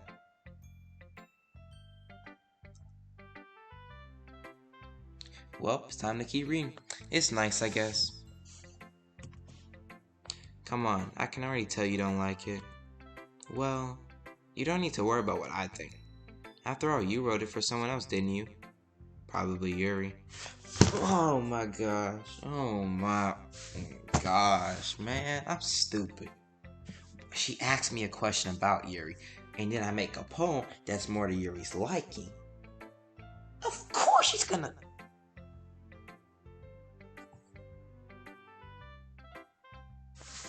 This music ain't helping her either. I didn't write this for anyone specifically. Maybe. That's not really what I meant though. But it's okay. You're making new friends, just like I was hoping. God dang it, man. That makes me really happy. And you're happy too, right? In this club? Well, of course I am. Good. That's all that matters to me. Thank you, Katie. Sayori, is there something wrong? Huh? No, nothing. Just a little tired today. Eh, alright. Just tell me if you need anything. I will. Don't worry about me, okay? You can go play with everyone else now, if you insist. Yay. Gonna go home a little bit earlier today. Sayori, tell Monica I wasn't feeling well, okay? I'll see you tomorrow. But before I continue this, Sayori cheerfully walks out of the classroom humming to herself.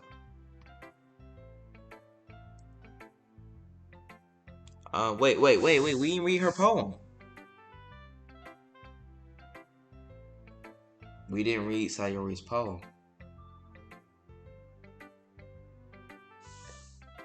I done fricked up. God dang it.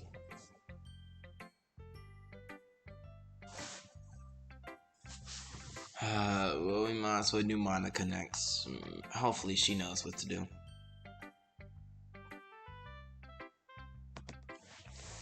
Have any thoughts about what you want to submit to perform at the festival? Truth be told, I could care less about this festival. Well, being in this club is one thing, but performing in front of a bunch of people, I'll have to give it some more thought. Okay, no pressure. But whatever you do, I'm sure it'll turn out great. It would also make me happy to see... Anyway, let's take a look at today's poem. Sure. I'll let Monica take the poem I'm holding in my hand. Great job, Katie. I was going ooh in my head while reading it. It's really metaphorical. I'm not sure why, but I didn't expect you to go for something so deep. I guess I underestimated you. It's easiest for me to keep everyone's expectations low. This character really is me. He's like my identical copy. And you know what, guys? If you ever want to learn more about me, listen to my character and how he talks, folks. And I'm not exaggerating. This is literally me. In some cases. And that way, it always counts when I put in some effort. That's not very fair. Well, I guess it worked anyway. You know that Yuri likes this kind of writing, right? Writing that's full of imagery and symbolism. Alongside your... Fuck.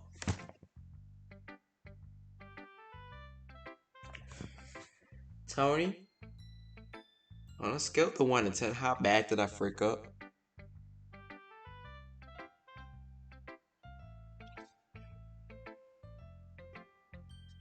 Why is everything I'm doing that's going wrong always timed back between Yuri and Sayori?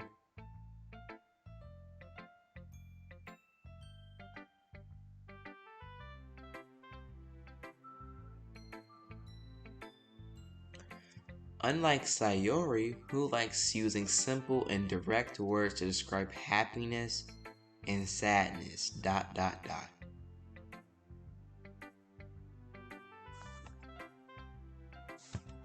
On a scale of 1 to 10, how bad did I freak up? Tony, how bad did I freak up?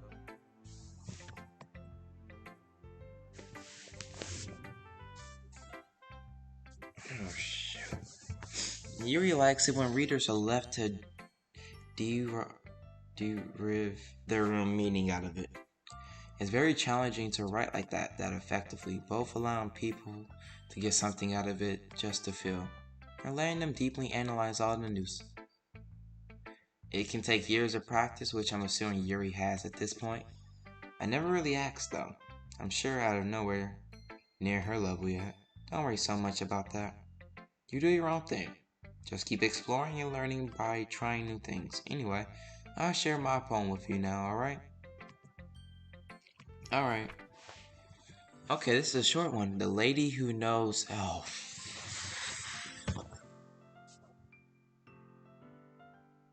I've heard about this poem.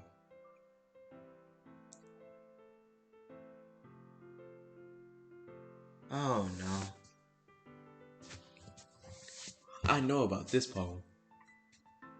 We got another weird poem. The Lady Who Knows Everything. An old tale tells of a lady who wanders earth, the lady who knows everything, a beautiful lady who has found every answer, all meaning, all purpose, and all that was ever sought. And here I am, a feather, lost adrift the sky, victim of the currents of the wind. Day after day I search with little hope, knowing legends don't exist. And when all else failed me, and when all the others have turned away, the legend is all that remains, the last dim star glimmering in the twilight sky. Until one day, the wind ceases to blow.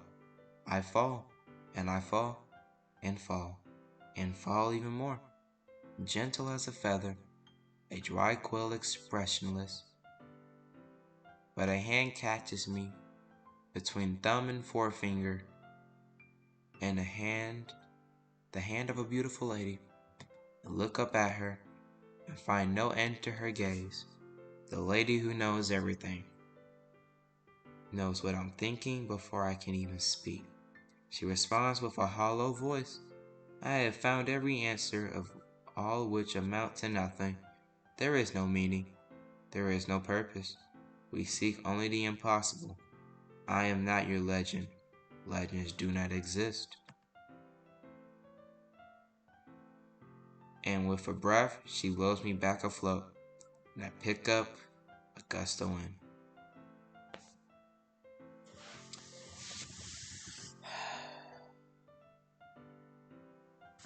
Well, this poem,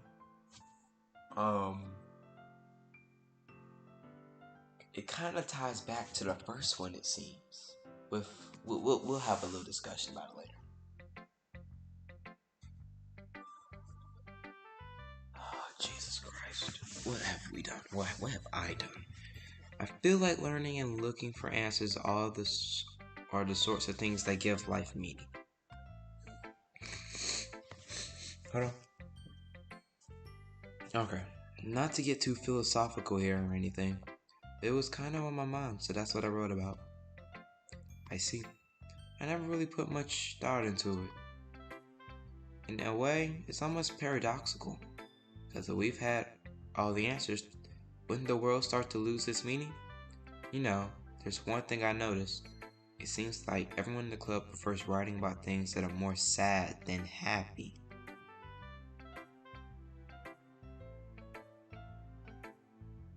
Now, are you surprised? I mean, if everything was okay, we wouldn't really have anything to write about, would we? Humans aren't two-dimensional creatures. I think you know that better than anyone. What does that mean? What does that mean, Monica?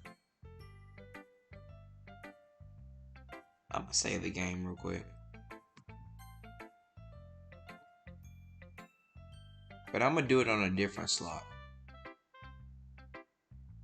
Something just tells me that's what I should do. Tony? She knows something.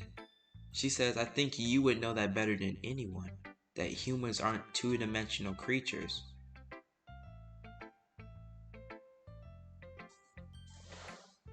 Tony? Monica said that.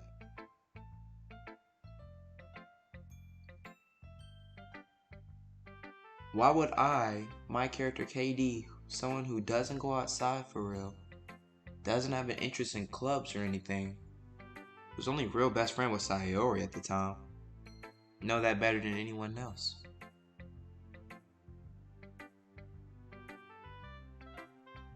Maybe I'm looking too deep into this. Maybe. You mean one-dimensional? Oh yeah, that. Oh, you think you funny. Anyway. Here's what Monica's writing tip of the day. If you're ever too shy to share your writing because you're afraid it's not good, it can really be disheartening to get a lukewarm response to something you put so much effort into. But if you find other people who enjoy writing, then sharing becomes a lot easier.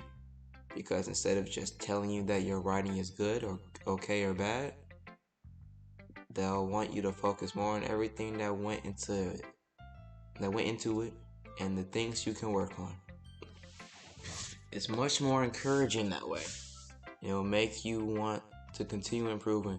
It's almost like having your own little literature club, don't you think? That's my advice for today. Thanks for listening. You're all that's left. Katie, this is wonderful. I can feel the emotion you poured into it. It's the result of trying what I suggested yesterday. Yeah, I guess so. Did a good job explaining. I really want to try giving in more feeling. Yuri visibly swallows. Even her hands appear sweaty. Oh, they scared the crap out of me. You cannot do a sudden music change like that. Tony? Just making sure you're still here. I'm not used to this. Used to what? I don't know. It's fine. Take your time. Yuri breathes, collects her thoughts. I know that Yuri likes to think before she speaks, so I offered her that patience to her. Yeah. Just being appreciated like this, I guess. Oh my, why do girls make everything so complicated? I write one poem that could have been inspired by you. It ain't about you. It ain't for you. It's a freaking poem.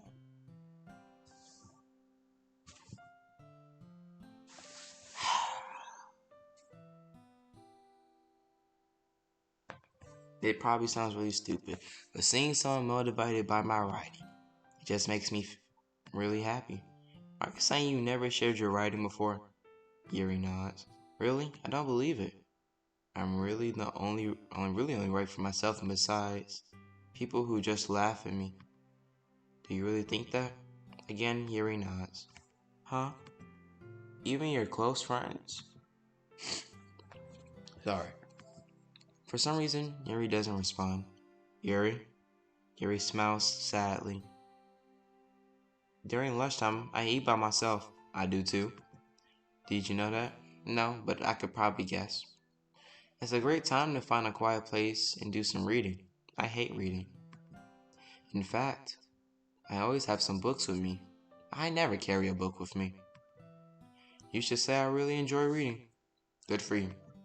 Well, that's only one way to put it anymore. But books are so full of amazing and inspiring people. People you just want to fall in love with.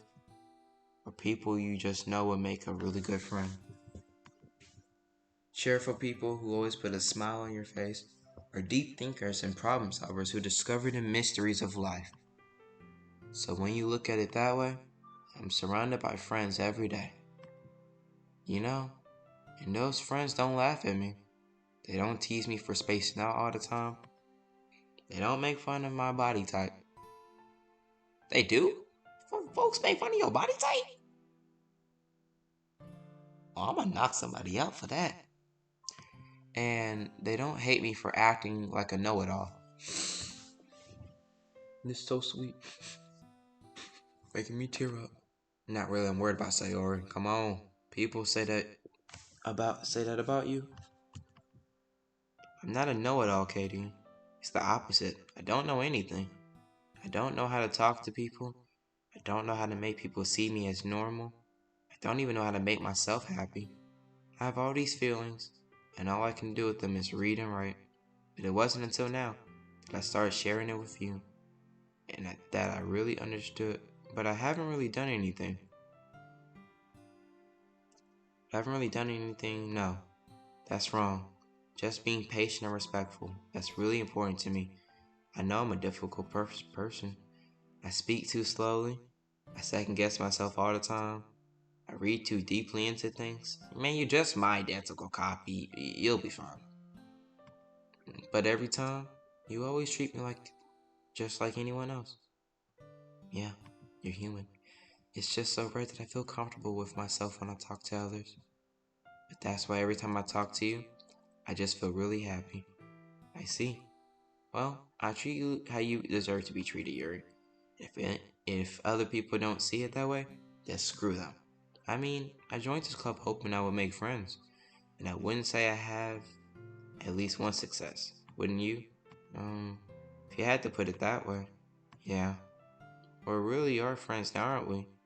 Yuri pushed her head in her hands. But this time she's smiling at me as she does it. Do you want to show me your poem? Yeah, I do. Let me get it for you. Beach. I cannot read this cursive. Medieval, millions of years in the making, where the womb of earth chaotically meets the surface under a clean blue sky and passive of bliss. But beneath gray rolling clouds and endless enigma, the easiest world in the world to get lost in is the one where everything can be found. One can build a sandcastle where the sand is wet, but where the sand is wet, the tide comes. Will it gently lick at you foundations until you give in, or will a sudden wave send you crashing down to the blink of an eye? Either way, the outcome is the same, and we still build sandcastles. I stand where the foam wraps around my ankles, or my toes squish into the sand. The salty air becomes therapeutic. The breeze is gentle, yet powerful. I sink my toes into the ultimate boundary line tempted by the foamy tendrils. Turn back and I abandon my piece to node at the shore. Dive forward and I return to earth. I don't know the last word. Forevermore. That's what it said, yeah. My word at the beach is some kind of inane thing to write about, but I did my best to make a metaphorical approach to it. Yeah, Natsuki already told me about it. She did? She didn't say anything weird, did she? She just wanted us to write about the same topic again. I suppose it's better to compare the differences in our writing styles or thought processes. Anyway, it was her idea. Knowing her, it's no surprise that she wanted to do something like that. She probably just wanted to show off. It's not like I have a particular interest in writing style. I just went for her request. But, well, I suppose it's not bad to write about something simple on occasion. It can be refreshing, you know? It's good for me to calm my thoughts once in a while. Yeah, I guess I agree. Thanks for sharing. Okay, you three. We're all done sharing poems. Why don't we start figuring out... Hold on a second. Is it just me or did something strange just happen? Huh? Something sounded a bit unusual, that's right. David from your usual catchphrase when addressing the club. Catchphrase? I don't have a catchphrase. Jeez. Why is the mood so weird today? Look, even Yuri isn't immune to it. Stagnating air is common foreshadowing that something terrible is about to happen. In your books, maybe. Look, the only difference is that Sayori isn't here. Ah, it seems you're right. Sigh. Sayori helps lighten the mood a little bit, doesn't she? It's almost like everyone's balance is thrown off a little when she's not around. Where the heck did she run off to anyway? I thought she just went to pee. Natsuki, please show some decency. Oh, come on. She actually wasn't feeling too well and she went home early. Is that so? I hope she's alright. Seriously. All the times we not go home with her, you pick this time she's not feeling well. So much for you two being all lovey-dovey. We're not even like that. First of all, stop misunderstanding my friendship with Sayori. And second, she's kind of been avoiding me today, so I don't want to force it. Ooh, that curious expression coming from Yuri of all people. Calm down, guys. I talked to her earlier today and everything's fine. What did she say? Anyway, why you avoid my... Hold on. Why she... Hold on. Why she dodged my question like that? Monica over here dodging my questions. said, what did she say? And Monica gonna go over here and say, anyway, we need to figure out the rest of the festival preparations.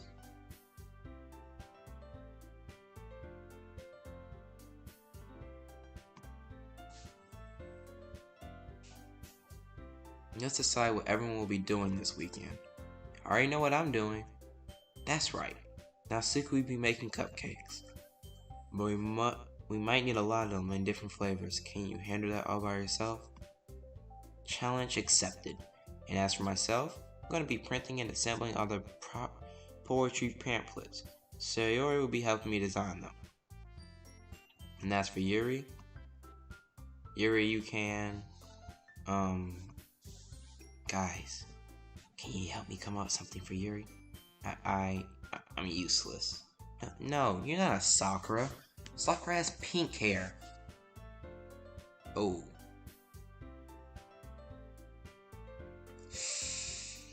I hate I said that, and then I looked and I saw Natsuki. Oh. We can pretend like we didn't see that, or heard I say that. The most talented person here, you know. Now, Natsuki's pouting too. Geez, even I can't tell now. Guess I never gave Sayori enough credit, but I can tell things are even harder when she's not around. That may be the case, but if I can't also be leader of my own, then I won't grow. So Yuri, you have beautiful handwriting, you know. You should also make some banners and decorations to help set the atmosphere. Atmosphere? About that. I love atmosphere. Yuri's expression suddenly changes as she stares at her desk in focus and starts nodding to herself. Your mind is already racing, I see. That's great. You'll be a wonderful help, Yuri. But anyway, that just leaves you, Katie. You're the one who's truly useless. I mean, the one who's truly useless. Don't say that. In fact, both Natsuki and Yuri have pretty heavy tasks to handle. It wouldn't probably go a long way to give one of them a hand. You could always help me out as well. I'd be really appreciative of that. If Monica suggests I spend the weekend with one of my club members, how on earth are they going to respond to a suggestion like that? I suppose I wouldn't mind a bit of help.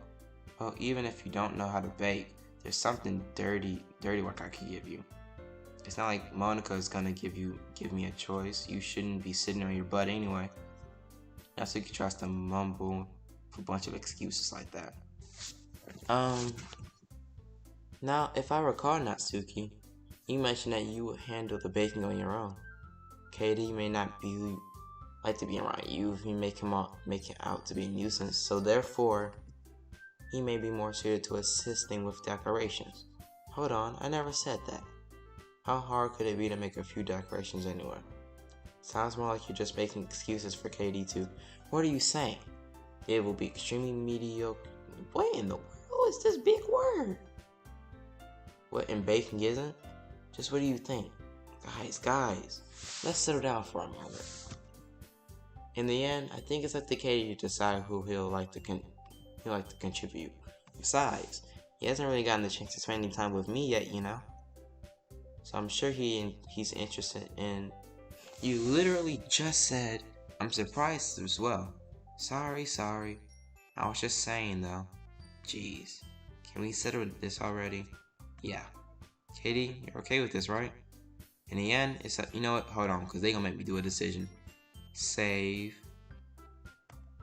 on this slot. We're gonna do a different slot again.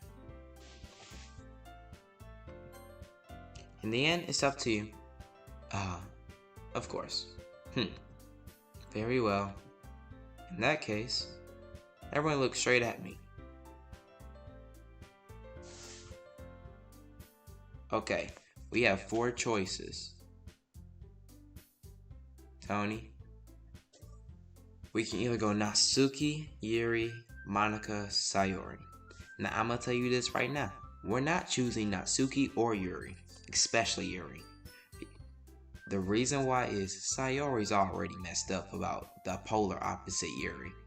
Me picking Yuri could end up messing that up even more. Now, my plan in the beginning was to go to Monica, because she's really the only one who, like she said, haven't spent any time with. I kind of want to keep this balance, but I am worried about Sayori. So it all depends on what I go with.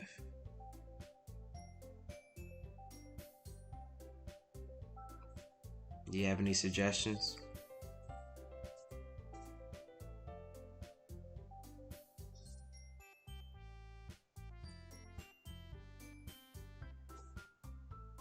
Who do I pick? If I choose Monica, I feel like it'd be good to keep everyone balanced. No one thinks I'm choosing favorites.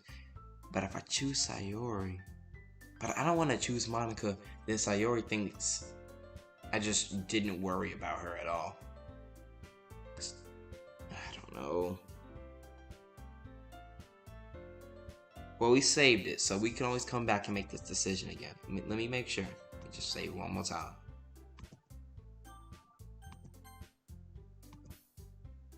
Alright. We're gonna choose Sayori. I mean, if it's gonna be anyone, then I prefer helping Sayori.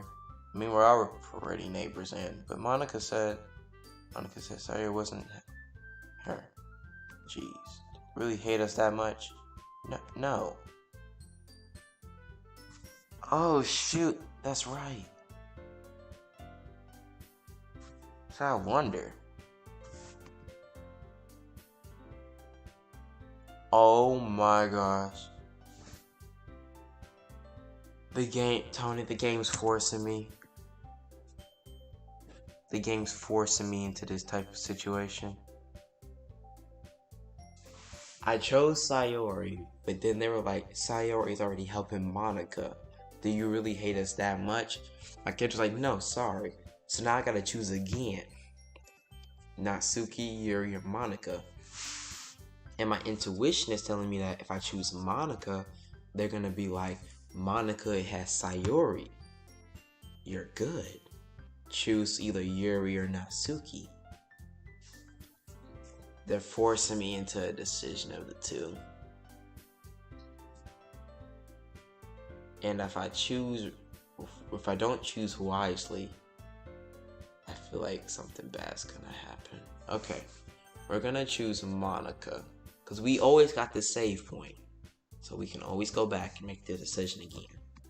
Monica. Well, I guess I should probably be helping Monica. Yay, you pick me. Hold on 1 second.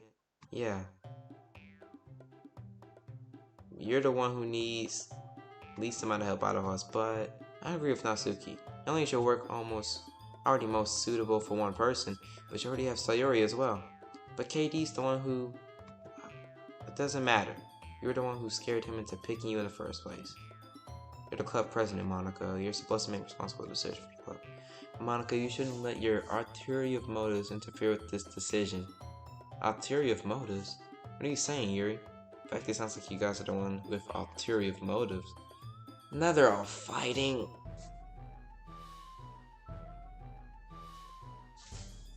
Excuse me, otherwise this wouldn't have been made such a big deal in the first place.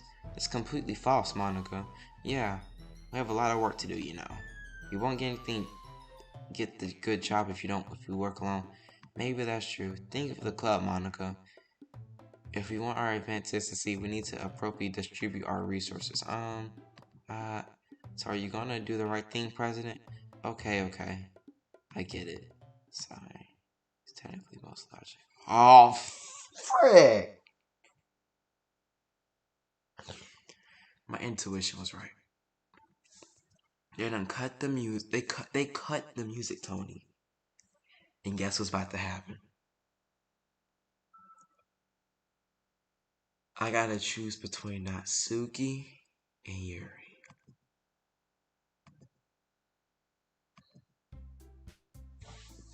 No, if out of everything that's going on, choosing Yuri is the worst case scenario. I can only imagine what would happen. Cause okay, think about we gotta put all variables. We gotta think of everything. We've already shown Monica that we do have interest in her, so that's good. With us wanting to help her, so that means Monica should be good for now. That thought alone should be good. Okay. If we choose Yuri, obviously, I don't think it's gonna turn out well because, like my character just said, Sayori is my neighbor. That means Sayori could just come over for like like some sugar or salt or something. I don't know. See Yuri, shoot, something bad happened.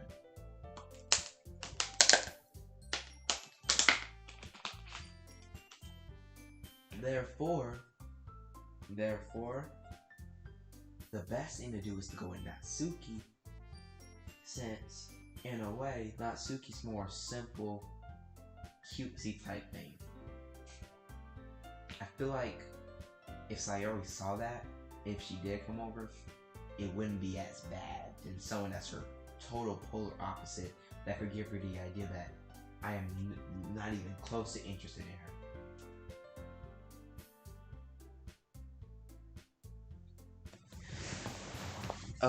Okay, so Natsuki, we're gonna save again.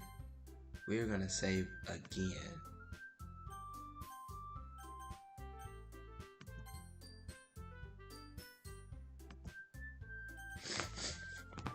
Yeah, we'll override it. Alright. Return. Natsuki. Well, baking sounds like it could be fun. And you guys made it sound like a lot of work, so you probably used to. Don't worry. Baking's tons of fun. You'll definitely agree. And just a minute, you were saying that. That's because. Never mind, okay. Well, anyway, you'll be fine by yourself, right, Yuri? Of course. We still after. Now Yuri's making me feel bad. Yeah, play Smash. Make yourself feel bad just as well. What's your best character? Kirby?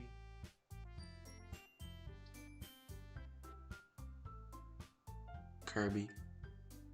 Oh, I freaking knew.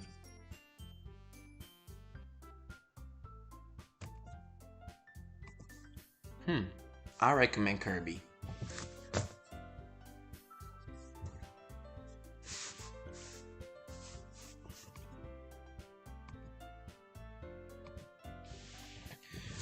Go murder them, Tony. Okay, let me keep reading. Are you guys excited? What'd you say? What'd you say?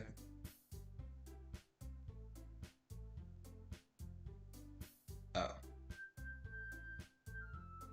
They're good. Okay. Go murder some CPUs. Everything except the performance is gonna be awesome. I don't think that really counts. You okay, Tony? He's alright. What about you, KD? Me? I guess you could say I'm interested in see how it will turn out. That's good enough for me. What about you, Yuri? Yuri? She's still sulking. Natsuki started pouting too, huh? How am I a monster? I'll just say me picking Yuri in this current situation wouldn't be smart. I mean, it's not that big of a deal. What? Regardless, I want my friend to be okay.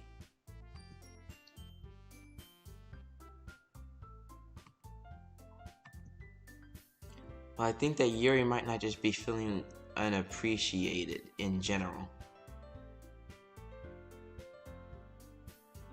Yuri, if you don't... Okay, unappreciated makes sense. But you literally just told me how you were so happy that I quote-unquote wrote a poem for you. Alright, well, let me keep reading. I'm getting angry. Natsuki, we ain't got much time anyways on this stream. Natsuki glances back and forth between everyone with worried expressions. Look, Natsuki goes over and puts her hand down Yuri's shoulder. Yuri, you really are the most talented one here. And you're gonna help make the event a lot more fun and welcoming. I mean, the cupcakes will probably help out a lot too, but you're gonna make the atmosphere special. That'll be really important by the way people feel during the performances, so You need to stop being dumb and give yourself a little more credit. Natsuki releases her hands and turns around to face the other direction. You didn't really mean that, did you? Not really, but Yuri is the only one surprised. Monica and I are also taken back by Natsuki's words. Natsuki, of all people, wouldn't to be saying such encouraging things. But I began to understand. Natsuki was trying to sound like Sayori.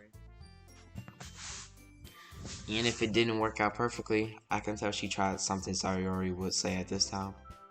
Cause Sayori was always helps everyone with a smile and feels good about themselves. I'm sorry for being dumb. Going to do my best. And all of us are gonna make it a really great event. Yeah. Hope to see everyone do their best. But with that, there's nothing more for today. So I guess it's time for us to head out. Okay, but I'm staying here a bit longer. I barely got to do any reading today. Fair enough. There's nothing wrong with doing that. Everyone packs up their things and I start to follow Monica and Yuri out the door. So we chat to each other. Where are you going, huh? We still need to figure out our plans for this weekend. You literally would have gotten home and realized you didn't even have a way to contact me. Oh, that's true. I have no idea how that slipped my mind. Jeez, good thing I stopped you. I'm giving you my number, okay?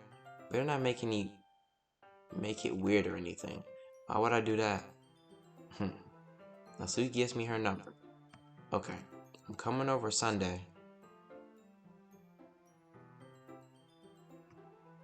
I'll bring all the ingredients. Wait, you're coming to my house?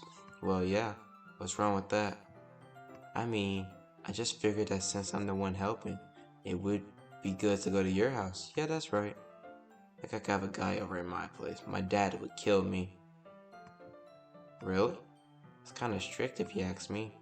Yeah, well, how do you think I feel? I can't do anything when my dad is home. Anyway, I just need to complain for a sec. We have each other's numbers now. That's all I needed from you. Guess I'll text you when I'm coming over. Alright, fine by me. Yeah, I'm really gonna show you why I love baking so much. You better look forward to it. Oh? Did you say we were gonna give me the dirty word? Well, I was just saying that. It's not like I could act like in front of everyone. I was looking forward to this. Wait, really? Well, kind of. Just barely, and I never got to bake with someone else before. That's all, so, alright, I get it. Sorry for overreacting. Anyway, I'll be heading out now. See you on Sunday. Ah, never mind. I can't believe this. Natsuki's gonna be coming to my house on Sunday. Even though I've never have preferred to do even though I would have preferred to do this with Sayori. My anxiety still shoots through the roof.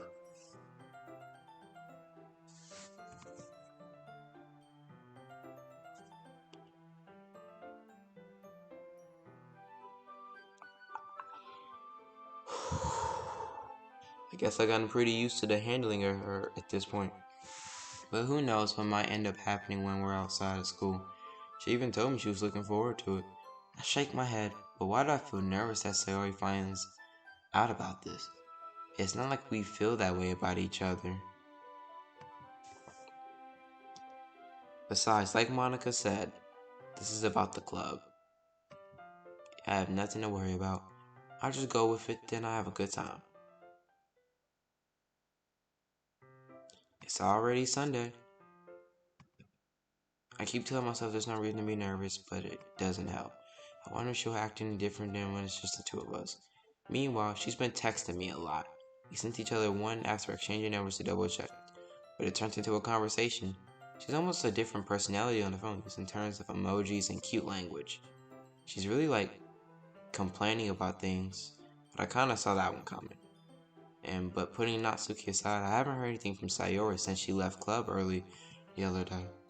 It's not like we text each other all the time or anything, but I've been worried about her in the back of my mind. Between what Sayori said and what Monica said, is it really okay for me to put Sayori's feelings aside when she might need me?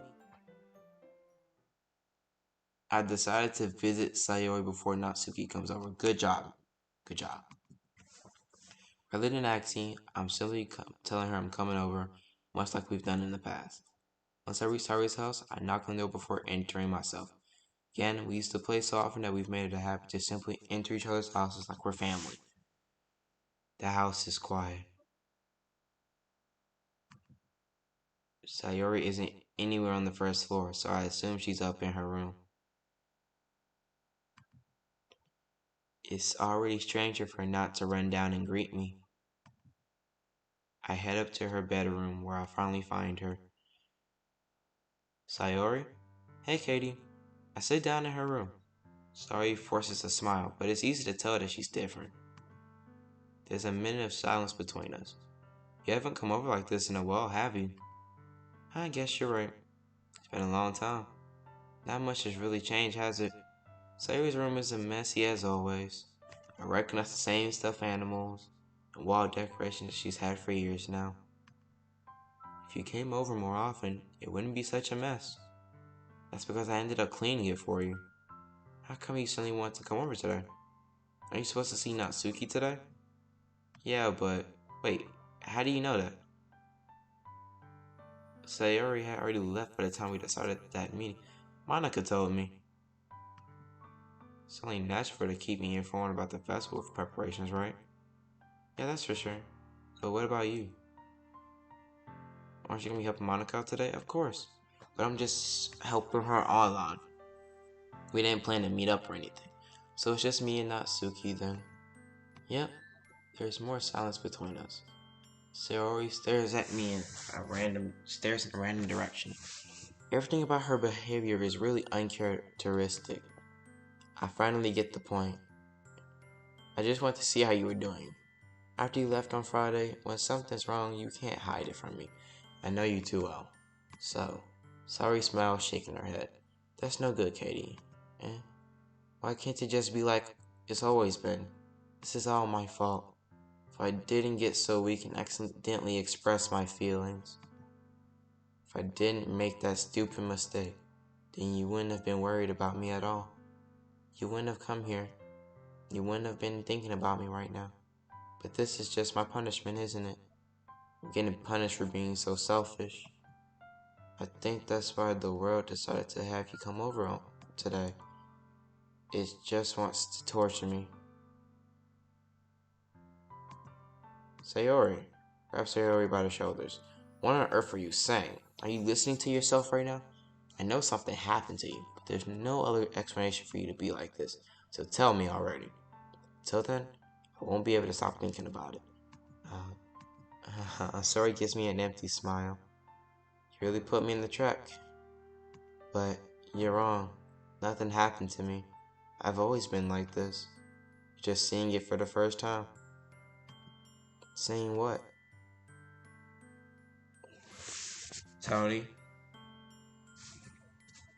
Monica said something like this before. Wait, hold on, my mic fell out. She said something like this before. She said, what if me seeing Sayori as such a happy-go-lucky person is always because she's with me. And now that I'm in Sayori's room, she's saying that nothing changed. It's just the first time I'm seeing it.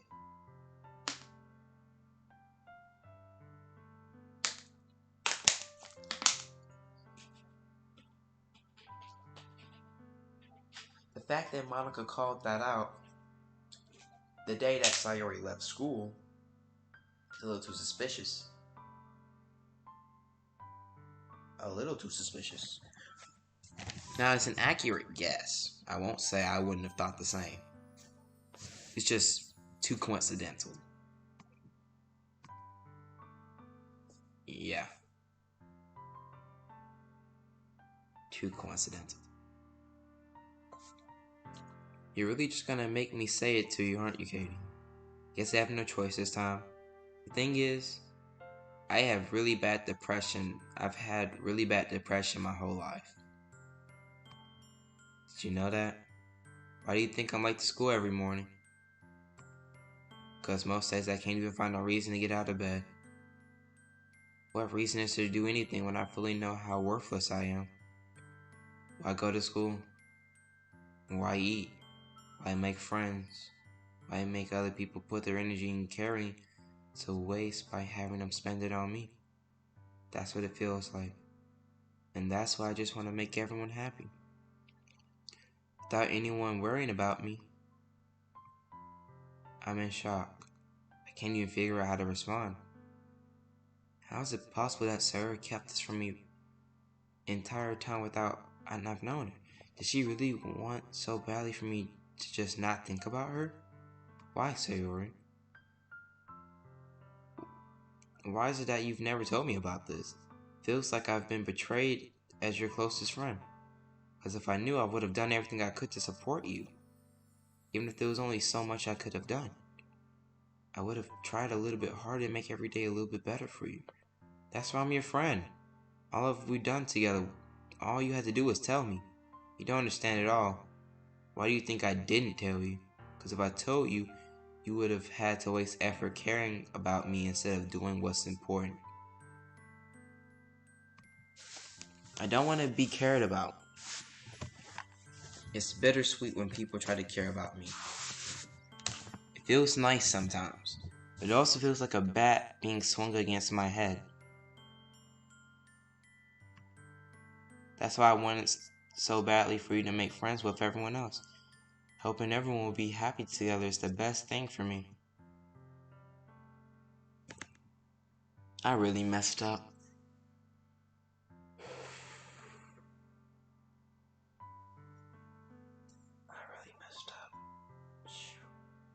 Because of all the poems in the beginning were closely to what her taste was, it made her feel like we were caring for her. And like she just said, caring for her is bittersweet. Some moments it's good, others it's like a bat to the head. And I don't think we made it any better. Seeing you make friends and get closer with everyone in the club, it feels like a spirit going through my heart. So that's why I decided the world just wants to torture me. Every path leads to nothing but hurt. Aha, you're right that I don't understand. I don't understand your feelings at all, Sayori. But I don't need to understand. Whatever it takes for me to help you stop hurting, that's what I'll do. No, Katie, there's nothing. Nothing at all. There's only the only thing that could have helped me is if everything could have always was. But I was selfish. I finally showed you what a horrible person I am. Tears streaked down Sayori's face. I made you join the literature club because I was selfish. And I was punished by my heart hurting in a way that I couldn't understand. Now you came here and I made you hurt too. Just weak and selfish.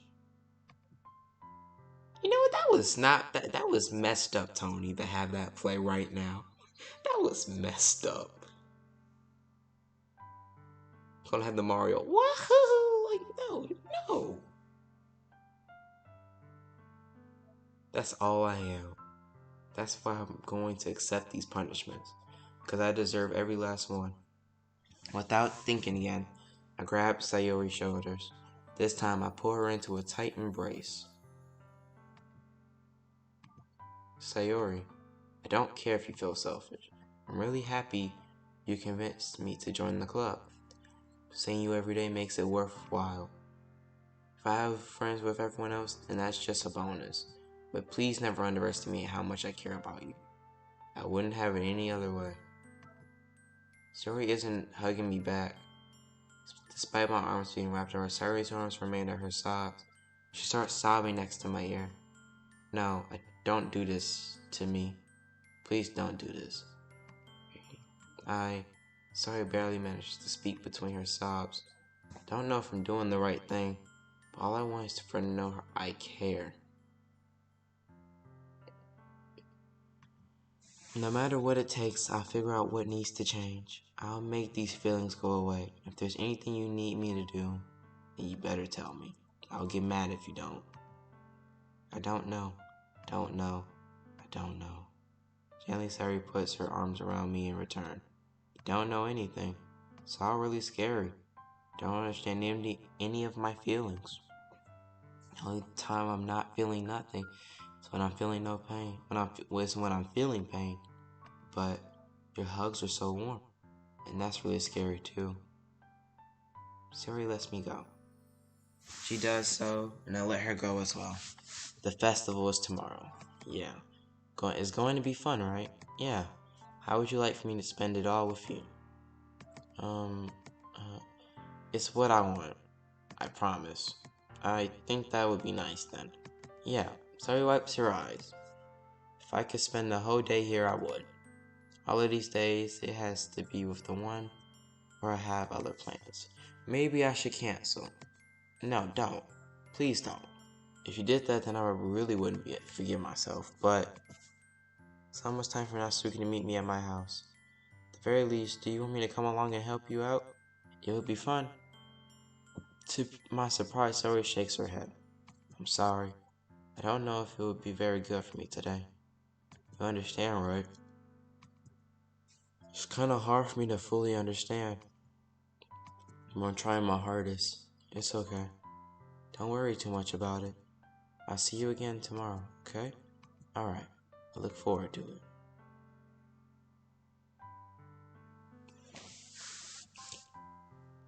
I say goodbye to Sayori and exit her house. Part of me wants to end it. So I was supposed to end the stream 19 minutes ago, but I want to keep going. Okay, we'll go all the way up to the next day.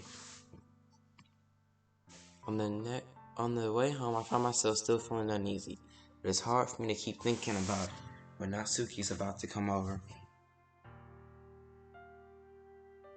I think Sayori's right. I should have been worrying too much. We're definitely gonna have a great time tomorrow. I should just focus on what's ahead of me.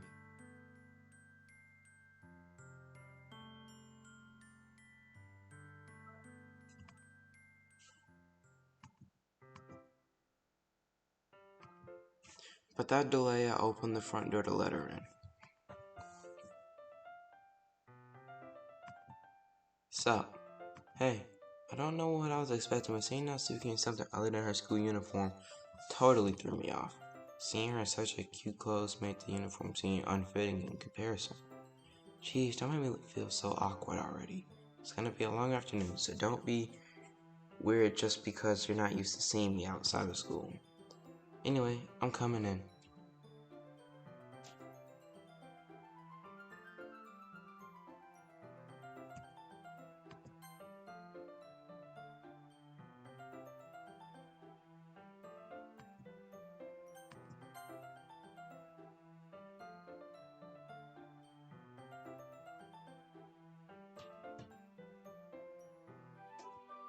AFK, guys.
Okay, I'm back.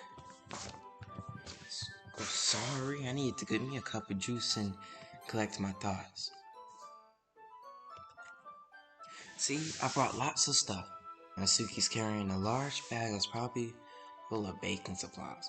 Well, I didn't want to come all this way to find out your kitchen was equipped for the job.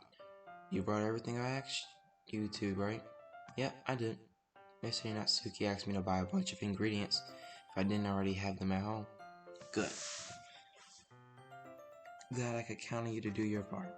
Well, of course. I'm surprised to hear Natsuki suddenly say that. Could it be that she's a little different outside of school after all? Anyway, let's go to the kitchen. What? You're not even gonna offer me to take this heavy bag from me? Where's your hospitality? Come on. Since when do I need to be a gentleman? Thank you. I cannot stand when folks do that. They be like, men don't open doors anymore. Men don't do hospitality's not a gentleman or go. What? It's 2021. I ain't trying to catch COVID. You better open that door by yourself. It's like 6 feet apart too. Talking about hospitality. You come to my house, you better. I ain't about to open no door. Push your chair in for it.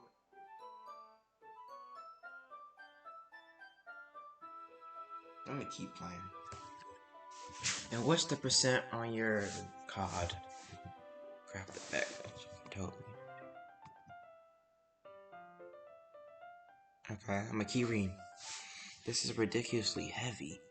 Ahaha, I carried that all the way here. Aren't you impressed? I see now. Yeah, I am impressed. It seems like I'm always underestimated you. It's because I'm so small, isn't it? You jerk. Natsuki hits a fist into my chest. Hey, your size has nothing to do with it. Do you really hate being small that much? It's not like I hate it. I mean, sometimes I like proving people wrong about when they think I'm not worth my size. It's fun when I get to be small and also do better than people. But, geez, never mind. What are you making me say? Don't you think making me think about weird things just because you're not at school? Are we getting started? Or what? There's a lot of stuff I'm gonna teach you. Uh-huh. What? Dang. Okay, is it like in 2 parts? And the first part... Okay, so that means the multiplayer should be good. It should be almost done. Because that's the online multiplayer.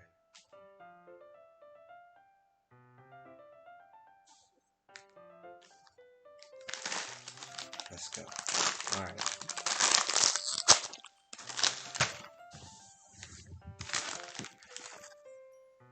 Let me read now. That's a little bit more like you. You're more fun when you just speak your mind like that.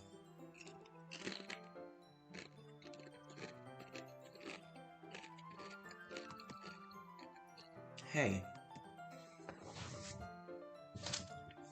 Now you're treating me like a little kid. Or like a kid. I was trying to be a little nicer to you, you know. And just because I don't have a mature, sexy figure like Yuri doesn't mean you should treat me like...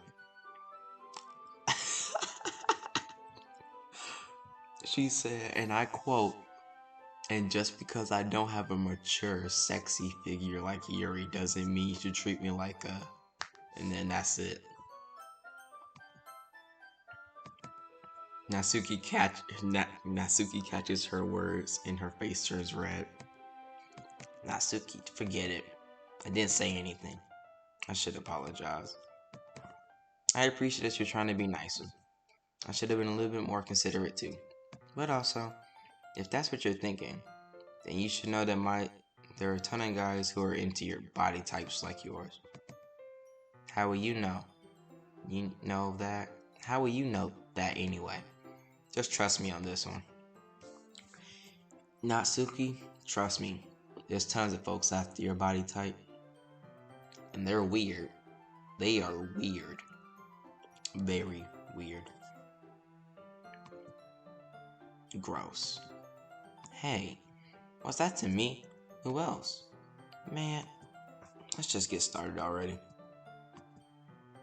You get all sour when a girl calls you gross. Finally understand your weakness. Finally found your weakness. Natsuki smiles deviously. Please spare me. But if Natsuki decides to dish out more insults like that, there's no way I'm not fighting back. But she's satisfied enough for now. Finally started pulling things out of the bag so we can get started. Before long, the whole kitchen is a mess. Spoons, dirty bowls, flour, spilled fluid, plastic bags are strewed about every countertop. The mixer isn't big enough to make all the batter at once, so they do it several times. Meanwhile, Natsuki is babysitting all of my movements to make sure I don't mess up her precious baking. Where did you put the food coloring? The batter's going in the oven so I need to fill the trays. I think it's in the bag next to the table. What are you using it for? To color the batter, of course. Gonna make each tray a different color. That way, even if the flowers aren't different, everyone can still pick their favorite. Oh, that's a cute idea. Are we doing anything like that for the icing? Do you want to? You're asking me. I don't really have a preference, so come on. I'm not putting any heart into this at all. Can you try to have a little fun? I'm having fun. Not really sure what Natsuki's trying to get out of me. Meanwhile, I see her separating the batter into smaller bowls and put a few drops of food coloring into each. Does that look pretty cool? See? It's not like baking is about following instructions. The presentation is where you get to be creative and have the most fun. It's a million times more worth it in the end if you look at what makes everyone's eyes lighten up. Like the ones you made on my first day, huh? I recall Natsuki proudly presenting her cat-shaped cupcakes and Sari and Monika's delighted expressions. I wonder if I can make Natsuki proud like that. Yeah, maybe I'll use the food coloring then. Sounds like you're starting to understand. Just make sure you completely fill the mixing bowl with icing before you mess with the food coloring. Yeah, I get it there. We were using the electric mixer for the batter, so I got stuck with the whisk in a huge bowl for icing. Eh? The icing's still all lumpy. Are you even trying? Well, yeah. It'll take a little longer. Jeez, I'll be here all night if you do it like that. Here, look. Natsuki grabs the whisk from me and uses her other hand to tilt the bowl back. You really need to beat the crap out of it. After a few seconds, the consistency of the icing had already improved. See? As to emphasize, Natsuki sticks her finger into the icing and pops it in her mouth. I reluctantly do the same. Hey, Natsuki suddenly grabs my wrist. I don't want your gross fingers in my icing. Your icing, eh? Are you forgetting who did all the work? I start to fight back and try to inch my finger into the bowl. Don't make me beat the crap out of you next. I like to see you try. I push hard just enough for my finger to reach the icing. I triumphantly scoop some with my finger just as Natsuki tugs with all her might. The force of Natsuki pulling me causes me to stumble, making me stumble and turn. Gross. You got it on my face. Whose fault is that? That's a big glob of icing on Natsuki's cheek. And she tries to reach with her tongue, but it's too far away. You know what? Take this. Instead, Natsuki wipes off her face with her finger before shoving her finger towards my own face. I'm faster. I grab her wrist with my hand before it reaches my face. Natsuki tries to use her other hand to fight back, but I grab that one as well. This is a cute picture. Something bad's about to happen. You don't give me cute picture and expect me to not assume something bad's gonna happen. Fine, I'm sorry for calling you gross. But you know I didn't mean it. It's just fun seeing you react to it. You do that to me all the time, you know? Saying dumb things to get a reaction out of me. You really shouldn't tease girls like that. Is that so? It's because I probably shouldn't do this either.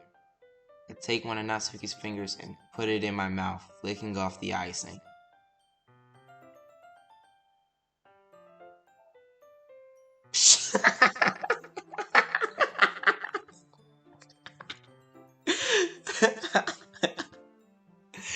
just gonna come out of nowhere and just say that.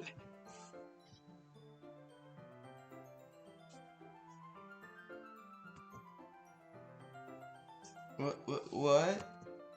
Did you just seriously just... Natsuki is so surprised that she can't even figure out how to get mad at me. Her face is entirely red. I know her face is red. You just stuck her finger in your mouth. Wait, is that an indirect kiss? That depends on what finger she used. Because it said she already had put one finger into the icing and put it in her mouth to taste it.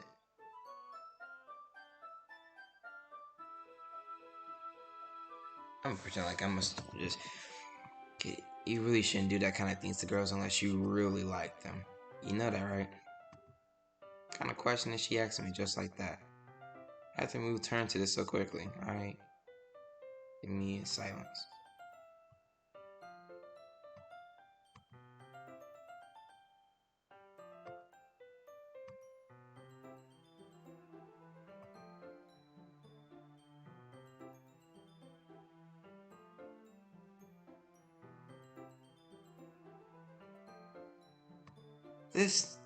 This man then left a dirty tray in the oven. And then gonna turn the oven on.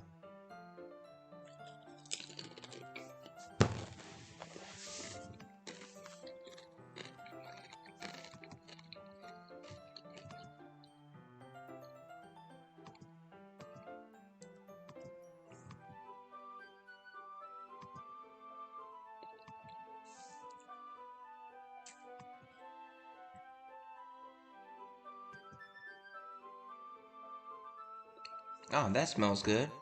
The cupcakes are ready to be pulled out of the oven. As soon as Natsuki opens the oven door, a blast of sweet-smelling, warm air fills the room. Just look at how cute they all are. She proudly shows off the different colored cupcakes with each one of the trays. They look even better than once we add the icing. It's not like you need to tell me that. I brought the decorating stuff, so I hope you can get creative. Here, scoop the icing into these bags. Natsuki hands me some plastic bags. Like a piping bag, maybe? I have these nozzles that will make it look easy and nice and fluffy. This one we can even make flowers.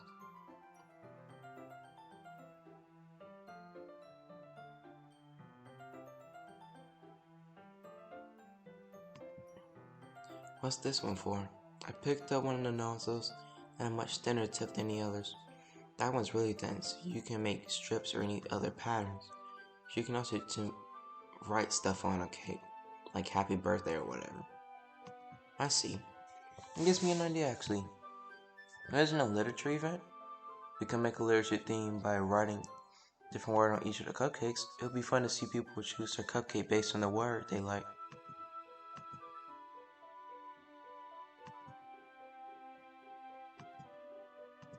Yeah, my ideas are cute, but they're smart. They're good ideas.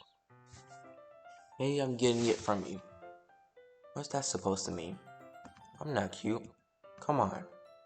We're not in school. Nobody's judging. You can't dress and act like this and expect me to not think you're cute. But, well...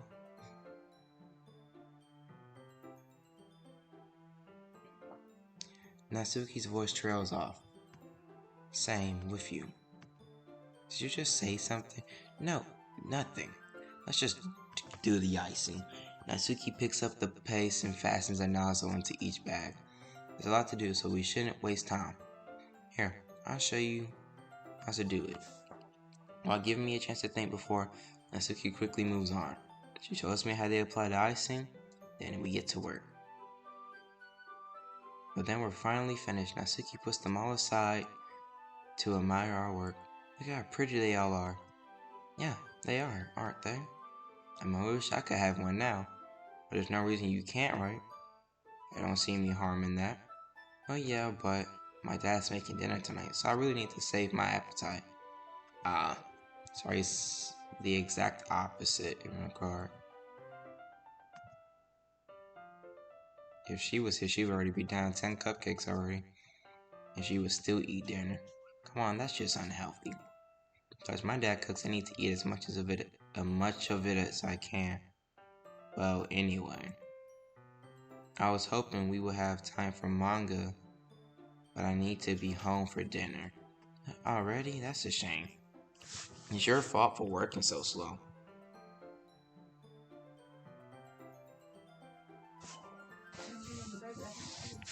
She is?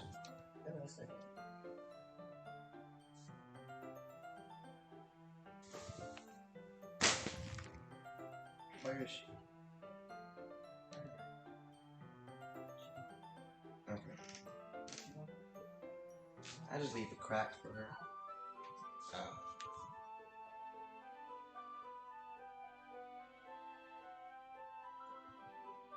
I just realized my thing came out.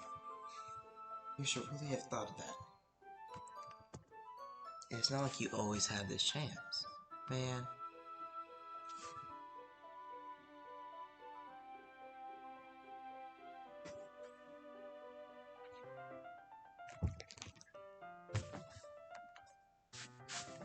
As usual, Natsuki claims the blame on me. Tony, you here? Okay, just making sure. You can bring the cupcakes tomorrow, right?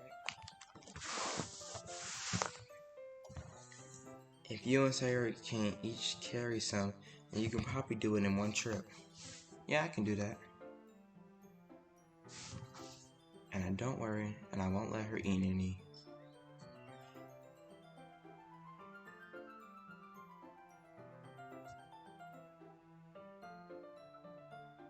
I've been streaming for 3 hours.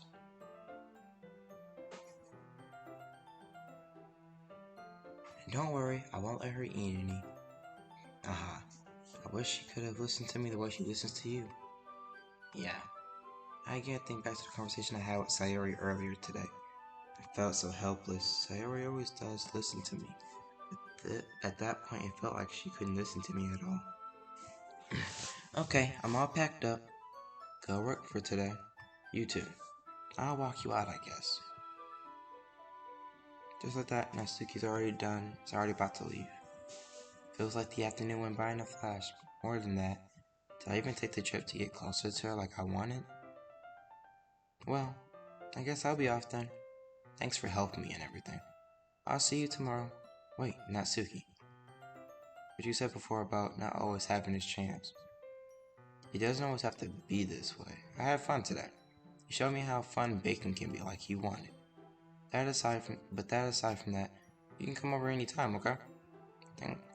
I think that if possible, I'd like to spend more time like this. If you want to read manga or go out somewhere. Do you really mean that? Natsuki looks at me, tense like she's trying to hide her expression. Yeah, I want to spend more time with you, KD. I thought you only cared about getting this done. I'm sorry I had to leave so early today. I really didn't want to. I would really stay if I had longer if I could. Feel the same way as you, so... Oh no. It's happening. It's happening. The bad feeling I was having. The music cut. Natsuki's right in my face. Something bad's about to happen. I already know.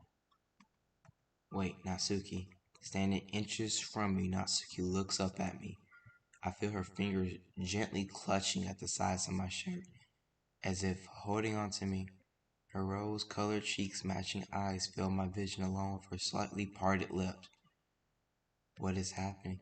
My head's starting to go dizzy as I feel... You know what? New tier list. You ready?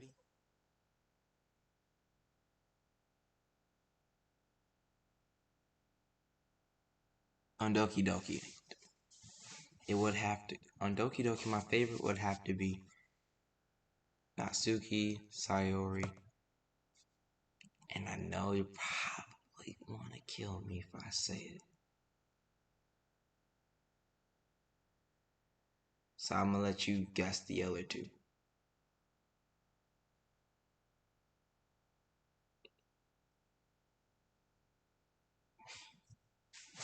keep getting beaten up there. Wait, what? A plant? Yeah, I don't know what that is. Is that a Pokemon? I knew it. Like Ivysaur. Oh, I know that Pokemon. Never mind, I know that. Alright, let me keep reading. My head starts to go dizzy as if I feel her soft breaths against me. I felt it for a while now. Natsuki suddenly jumps back. Sayori? Uh, hi, Katie. Sayori. Just now we weren't. It's okay, Katie. I just stopped by to say hi. Ah, well, you should have come a little earlier. I'm already on my way out, so. Oh, really? That's too bad. Yeah, well, I'll still see you at the festival tomorrow, so it's fine. Just don't eat any cupcakes before then.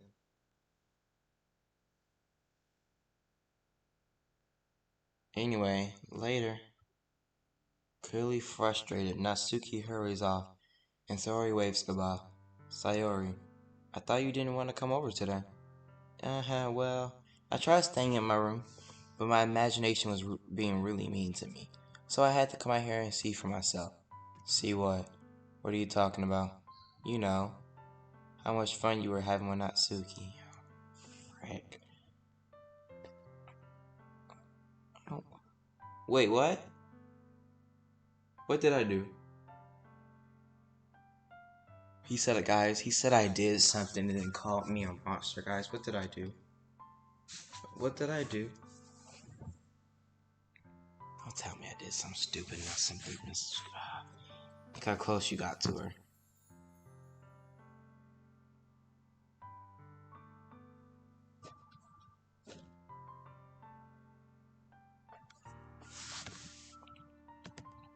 It makes me really happy that you've made such good friends.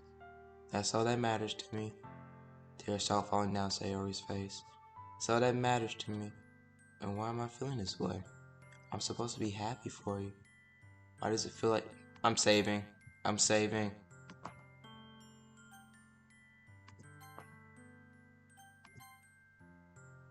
Why does it feel like my heart is splitting in half?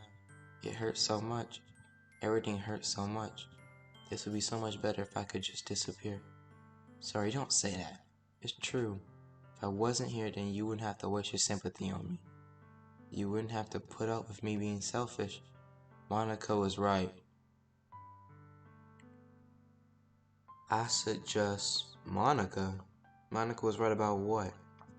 Sayori, what I said before is true. Wait.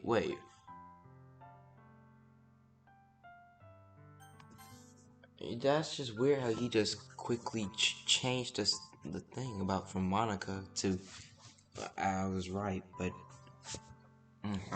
I'm not gonna let this continue. Hearing about you like this isn't the burden your mind is making it out to be. It's something that makes me happy. It's something that I wouldn't want to trade the world, wouldn't trade anything for it. So even if it takes me an entire lifetime, I'm gonna be by your side until you don't feel any more pain. But, Sayori looks away. I put my hand on her shoulder to reassure her. I'm scared. I'm really scared. What are you scared of, Sayori? I'm scared that I might like you more than you like me. Sayori, it's true, isn't it? I'm weak and I started to like you too much. I did this to myself. Katie, I like you so much that I want to die. That's how I feel. And that's enough, Sayori. Don't want you to hurt anymore. I slid my hand down Sayori's arm and squeezed her hand, my own. Do you remember how I said I will always know what's best for you? Do you still believe me? Wordless Sayori nods. Even if you don't understand all your own feelings, I know that you need the most. I know what you need the most right now, and that's what I'm gonna give you.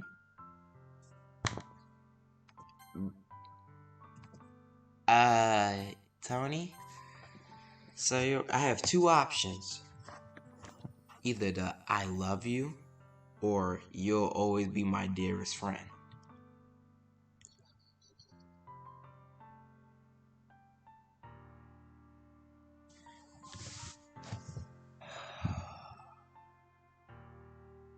I want to know one thing.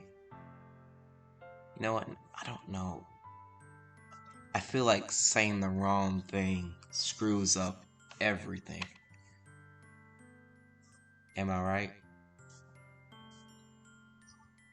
Of course you can't say now. My character said he knows what's best for her. Let's think about this. Let's think. We obviously saved. Let's think. Kumbaya. If we tell her we love her, she obviously said the more we care, the more pain she's in. So, maybe doing the opposite would hurt a tiny bit less? I don't know. That sounds stupid. It sounds real stupid. Man. Let's be honest with ourselves then. Is someone loving on Sayori as like a boyfriend or something what she truly needs right now? Probably not. She most definitely needs emotional support because there's obviously something wrong with her. So saying you'll always be my dearest friend gives almost the reassuring that we are friends, I got your back, don't worry, rather than the I love you, I'ma always be by your side. Yeah, I'm gonna go with you'll always be my dearest friend.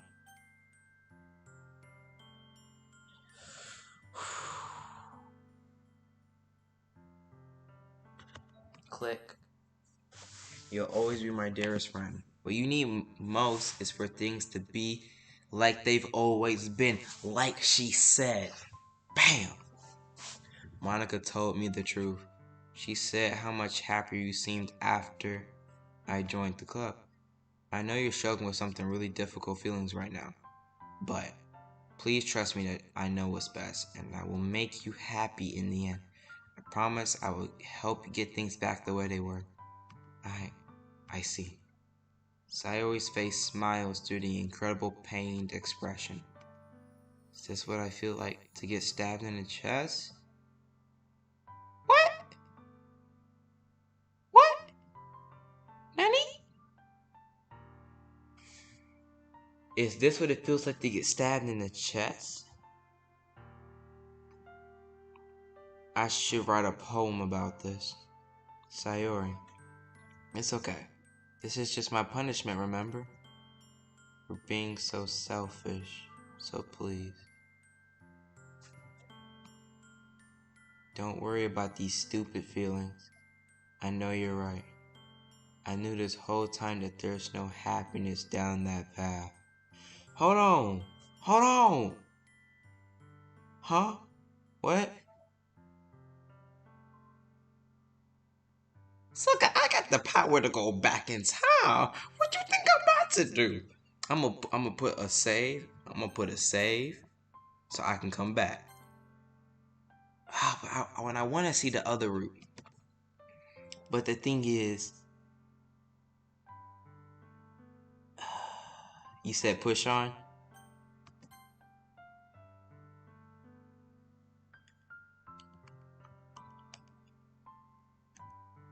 Alright, I'll push on. That's why I came here. Just so I could get the answer I need. Nope, it hurts. It feels like I screwed up badly.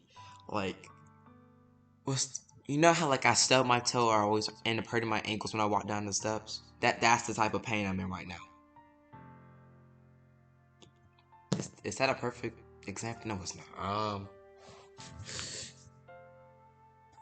Dang. So I could get the ant. And the other thing, you're also right that I just want to go back to the way it is. I realize that now. really do know what's best, better than I trust you with anything at all. So finally breaks up. So she turns around and drops to her knees.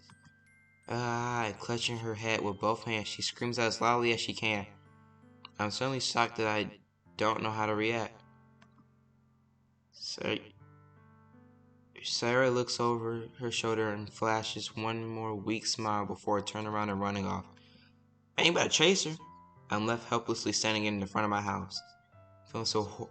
Why am I feeling so horrible about this? There's nothing more I could have done. The most I can do is support Sarah through her feelings and help her on the path that's right. But I'm having such trouble understanding Sarah's feelings as she is. Even though I can comfort her, I keep wondering if I should be doing something more or something different.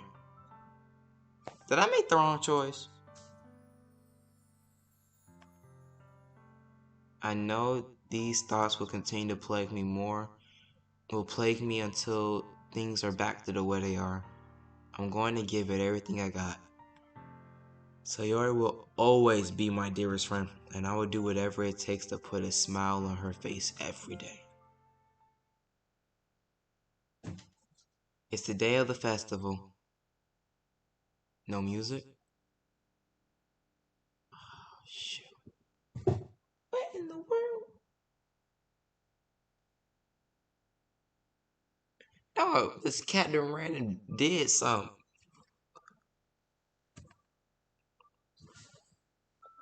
Nope.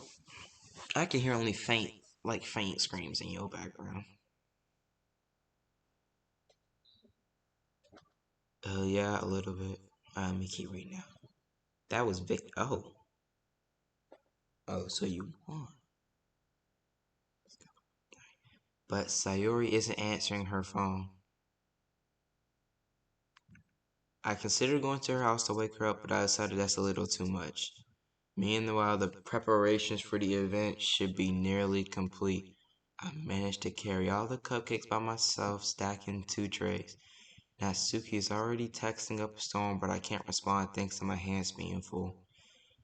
Funnily enough, I probably feel the same way Natsuki felt about the event.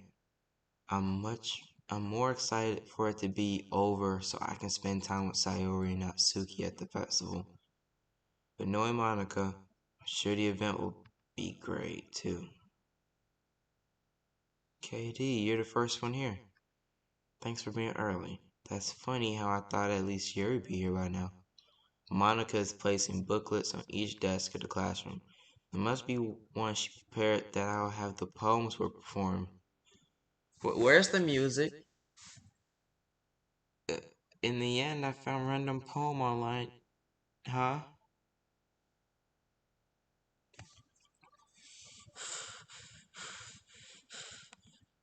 I found a random poem online that I thought Monica would like and I submitted it.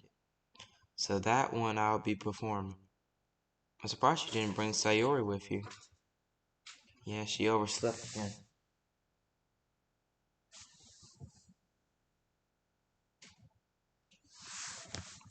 That dummy. You think on the day this important she would try a little hard. I say that, but I suddenly remember what Sayori told me yesterday. Hold on. What is you doing? What you doing? What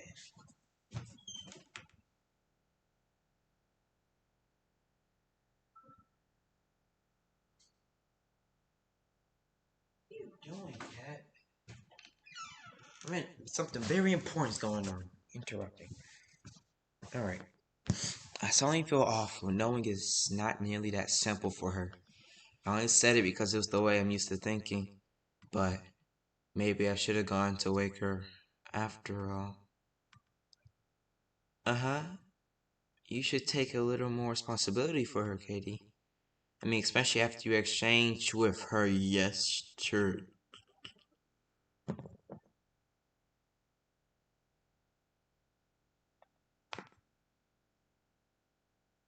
How do you know about that? Tony? Tony. I'm gonna need about 100 reasons on why Monica, of all folks, That was about what happened yesterday.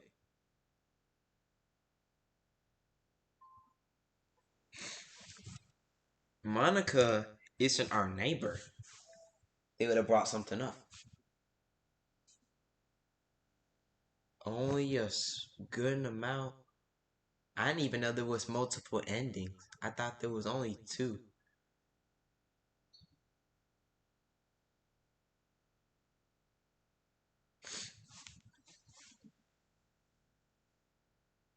Shoot, what the frick?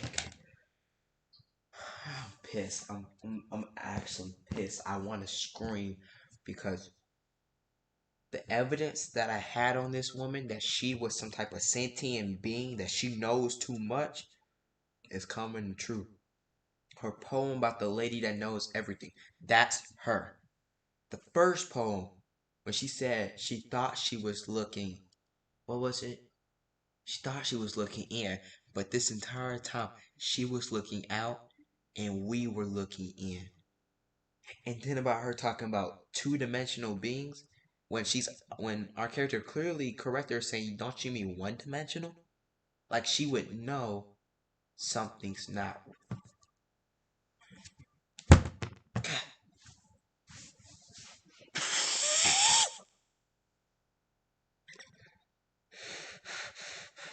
Don't worry about it.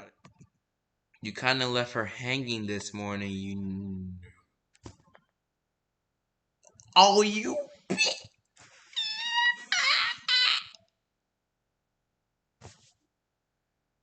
Oh, Monica, you're a sick mother freaker. We're going back in time. Oh,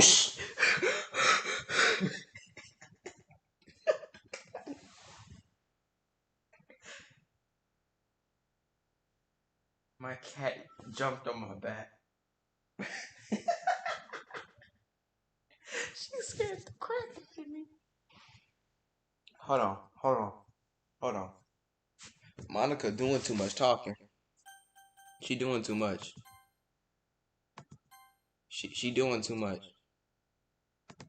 What are you biting me for?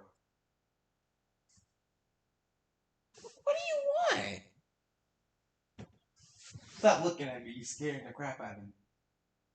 Stop staring at me like that. Each time I look away, she just turns around and starts staring at me. Okay. Tony, we are going back in time. No. She is a sick person. I got the joke she made. I'm not accepting fate.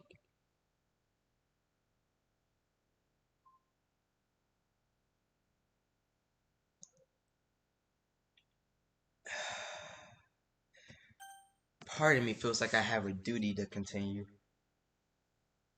But the other part is saying, it's like I'm split half and half. Go back and see what the other option leads to. There's so much evidence that states that this is the bad part. This is going to lead to a bad ending. And there's so much evidence that also leads to Monica being something strange. The fact that no one's here, and on all days, we're usually the second to last or last person, just doesn't make sense. The fact that Yuri isn't here and she's usually first doesn't make sense. The fact that the last line I see on my screen says, "You kinda left her hanging this morning, you know." Tony? Tony?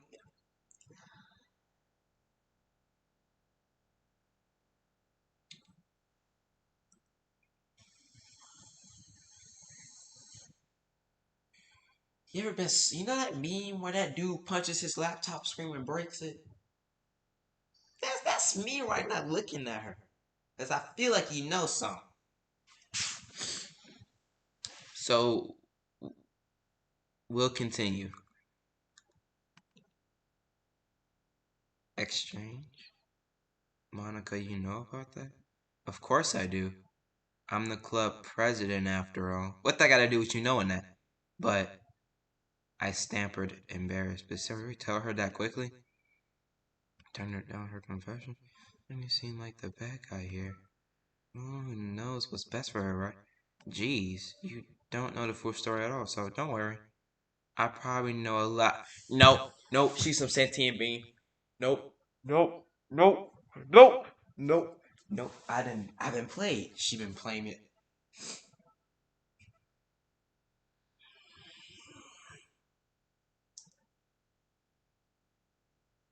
You motherfucker. I done been tricked.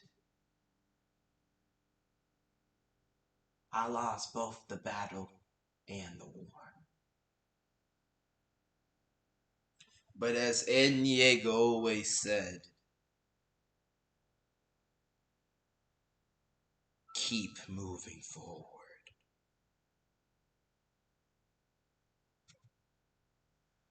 We'll keep going. Eh?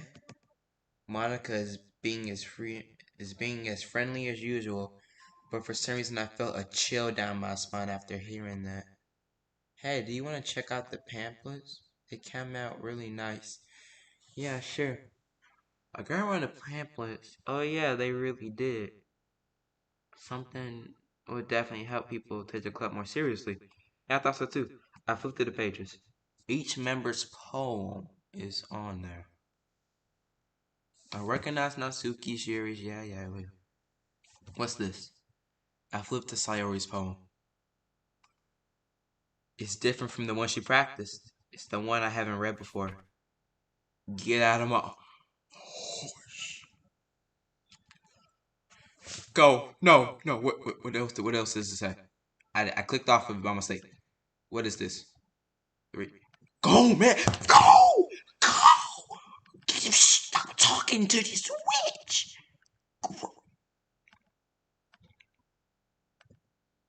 Go. Run. Become scenic.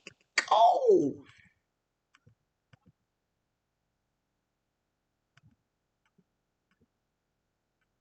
My heart is beating out of my chest.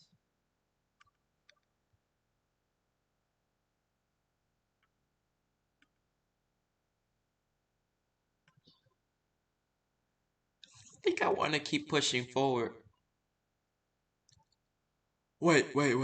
Okay, maybe. You know what, Tony? This might be even my own superstition. I see a shadow in her window. The thing is, there's a shadow in every window. I don't know, maybe.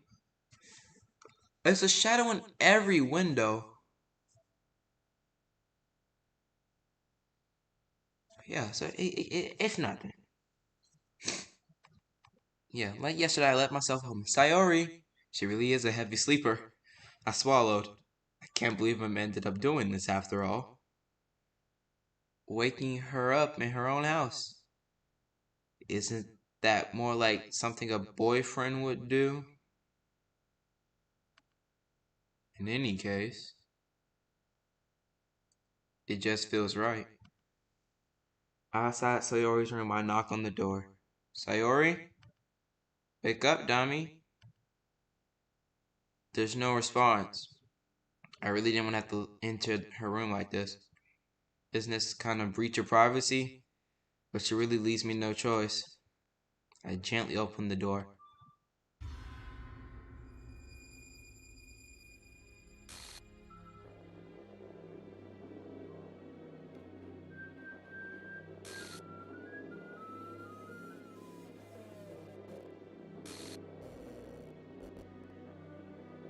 What? File exception has occurred. File game script. Oh heck no, you gave me the choice to reload, sucker. You best know what I'm about to do.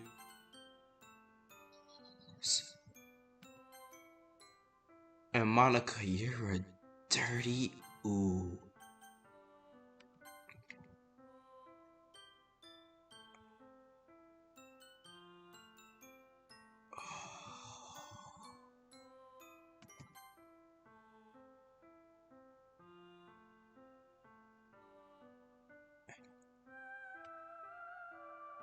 What? A file is missing or corrupt? Character. Wait, file error. Character site. Hold on, guys. Hold on. Hold on. Hold on. Hold on. Hold on. File. Hold on. File. Hold on. Characters. What? Her file. It's gone.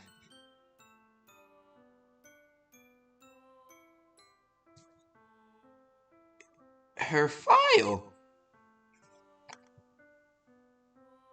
is gone.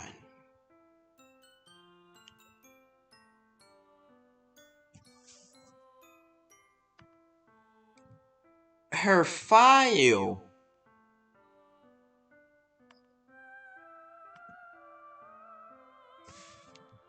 I didn't delete it. You didn't delete it.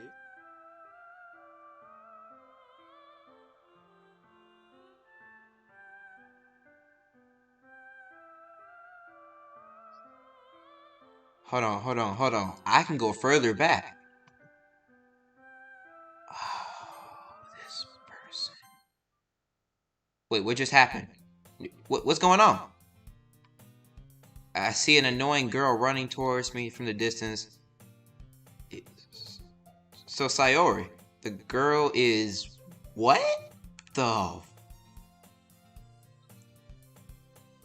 My neighbor and good friend since we were children. Her name is Sayori. The kind of friend, yeah, this is the beginning. What type of Twilight? I don't like this game anymore.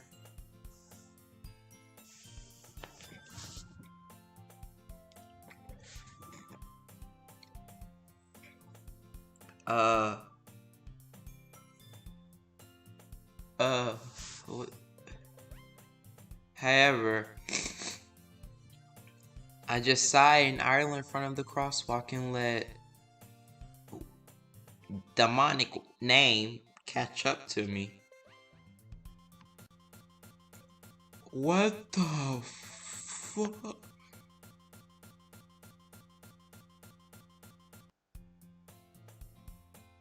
No, why was there Yuri and Monica glitching out like that? Mornings are usually the worst, being surrounded.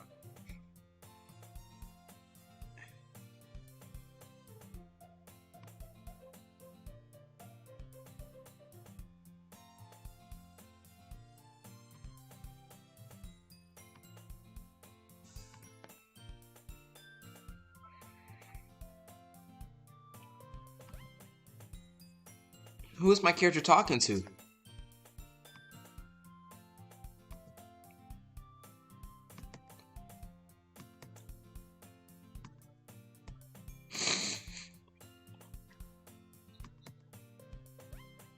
Hold on. The history. Her history is still here, isn't it? Oh, you gotta be. They got rid of the. Wait, what if I go back? Dang, I already saved. But there's many save files.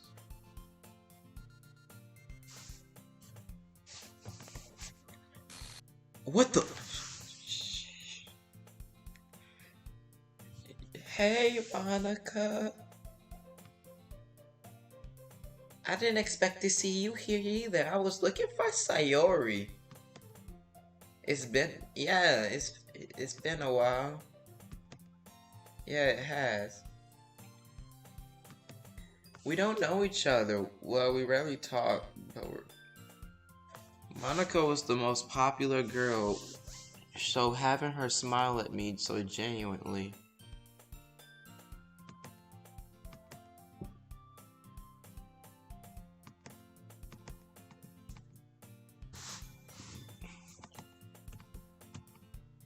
I just been looking for some supplies to use for my club. Do you know if there's any construction paper? Markers. Check the closet. Quit the debate club. Yeah, we know all this. Arguing politicians. We went over this last episode. Whoa. Why the game glitch like that? No, this laptop was $800. This ain't broke. You better not be broke. Literature. Sounds kind of dull. How many members? There should be 3. Sayori, Natsuki, and Yuri. And 4 if you count Monica. 5 if you count me. But there's only 3 of us so far.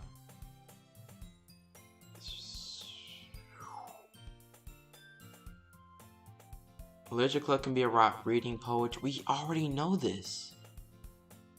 Wait, Monica said I could use the skip button. But it's not working. Hey, KD, by any chance you still looking for a club to join? Yeah, I'm looking for a club, but I was already in one. Sayori,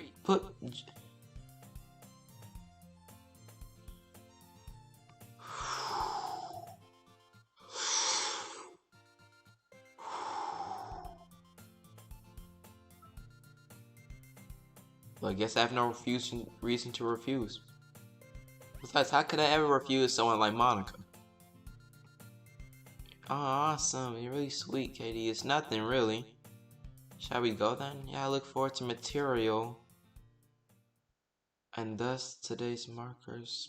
I sold my soul to Monica and her irresistible smile. No, the irresistible smile is Sayori's.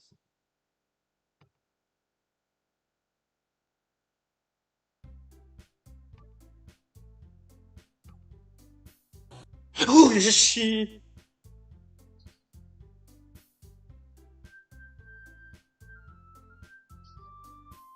Turn this music off. Don't put no love.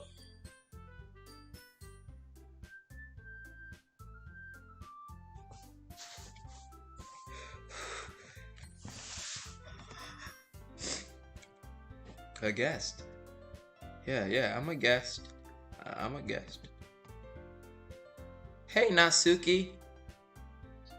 Hey, yeah, I'm a boy. Way to kill the atmosphere. Don't be mean, Natsuki. Order to the club, KD. All words escape me in this situation. This club is full of incredibly cute girls. Let me guess. You're Monica's boyfriend. Not even close. That witch could go die in a pit of lava. All evidence points to her. There's no way she calls out oh, you kind of left her hanging. I know more than you think I do. The woman who knows everything. She's looking in. She's looking out while we're looking in. That's too... No. And then, but Sayori said Monica was right. Right about what?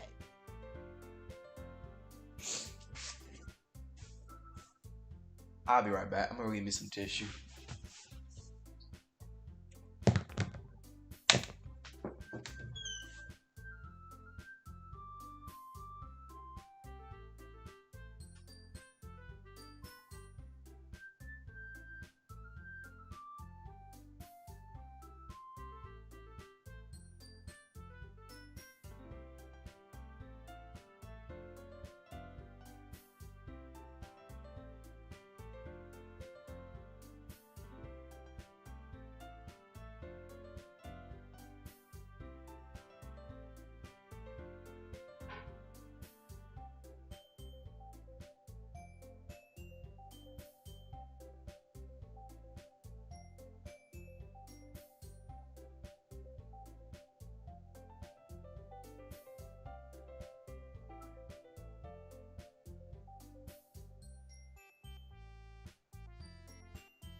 I'm I'm um I'm back.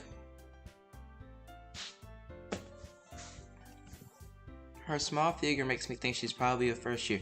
We already saw all of this. Yuri's not no vice president. Nice to meet both of you. So I ran the classroom. Isn't that great? Wait, Monica, don't tell me that. Right, no. No, it's alright. Make some tea, right? Great. You can sit down, Katie. Most of the corner of the room. When Miwa, Monica, and Natsuki sit across from each other, sitting, feeling awkward. Take a seat next to Monica. So you know you didn't really plan on coming here. Sure you feel right at home, okay?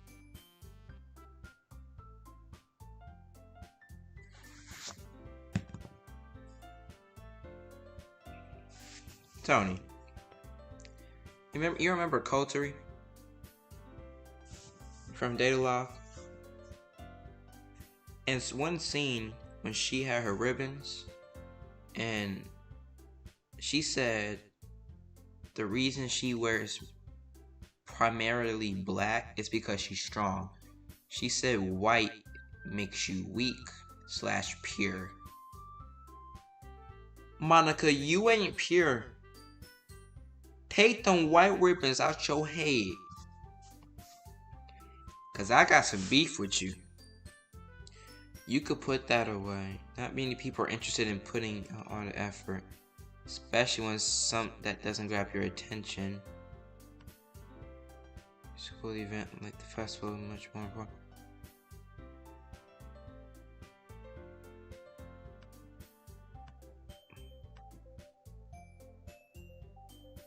Same goal. This is all the same.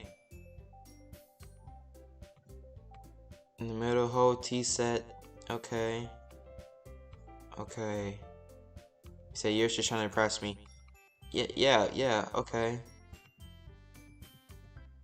Considering I've read in a few years answering that manga. Yeah, manga. She perks up, but Yuri's quiet. What am I saying? Spoke out. Well, let's see. Traces the ring over teacup. Level of creativity and craftsmanship. Telling you a good story. Yuri goes on about passion. This is all the same. It's all the same.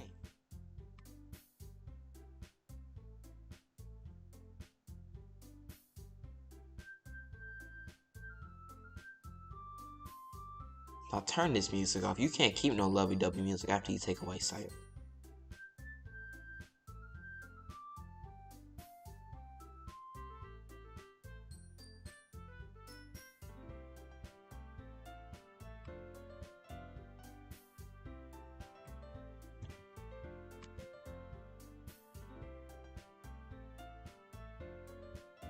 Hey! Oh, man.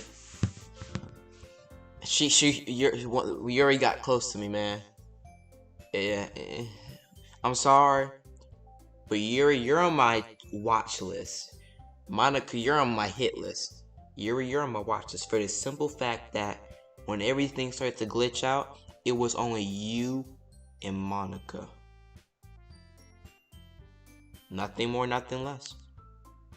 Natsuki's the only one I can trust at the moment.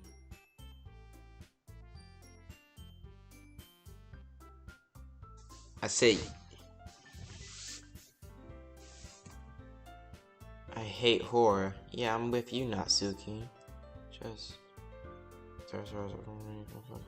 Never mind, this is right. Yes, this is the exact thing. He's scrap paper, but meeting looked like he was poem call. Fine. Write your own poems. Well, I guess sometimes. Why do you care? Impressive. Why do you share them sometimes?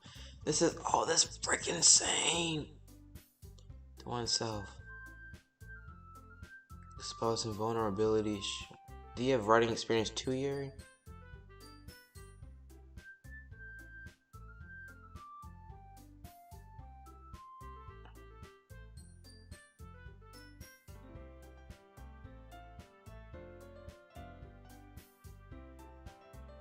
Okay, how about this? We'll do this. We'll end the stream after after I read their poems. Once that's done, we ending the stream. Cause I've been streaming about for almost 4 hours, I think. What's the time on that thing?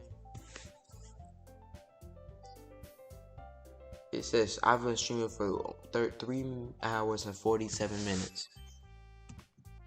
Do you agree as well, KD? Hold on, there's still one problem. Yeah, I haven't joined yet. I don't want to join this club. Girls exchange glances. Yeah, we exchange glances. Members we need 4 members.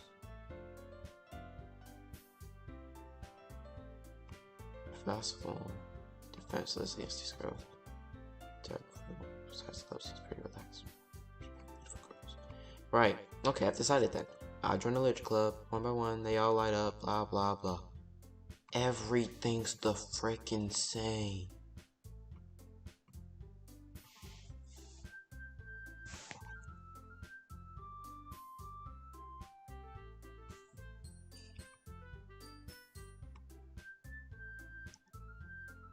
Today's assignment, write about a poem. Monica looks over at me once more.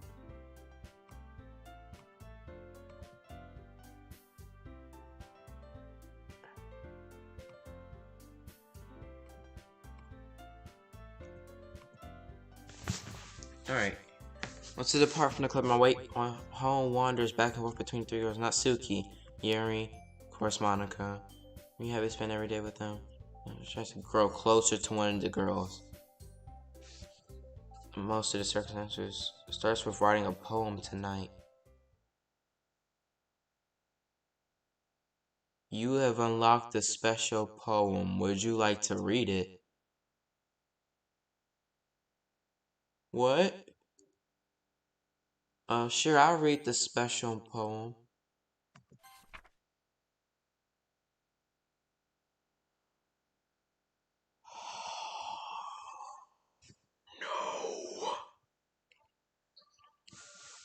The poem's called Things I Like About Papa. I like Papa when he comes home early. I like it when Papa cooks dinner. I like it when Papa gives me allowance. I like it when Papa spends time with me. I like it when Papa asks me about my friends. Huh? No. But I like it when Papa asks me about anything. I like it when Papa gives me lunch money. I like it when Papa comes home before sundown. I like it when Papa cooks. I like when Papa gives me privacy. I like when Papa doesn't tell me how to dress. I like it when Papa doesn't comment on my friends. I like it when Papa doesn't comment on my hobbies. I like it when Papa comes home without waking me up. I like it when Papa comes home, keeps food in the house. I like it when Papa uses his inside voice. I like it when Papa leaves my stuff alone. I like it when Papa accidentally drops coins in the couch. I like it when Papa is too tired to notice me.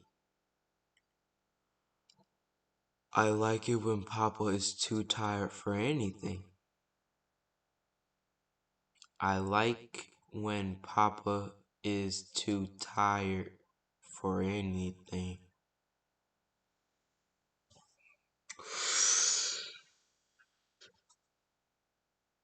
This is a demonic game. This is Satan himself. What?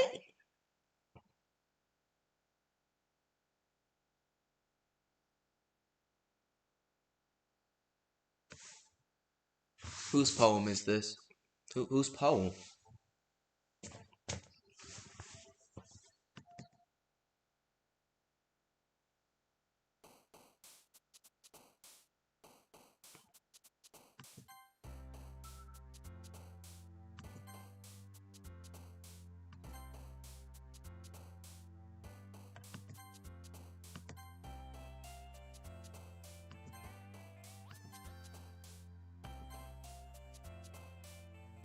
Oh no. Wait! Oh shoot.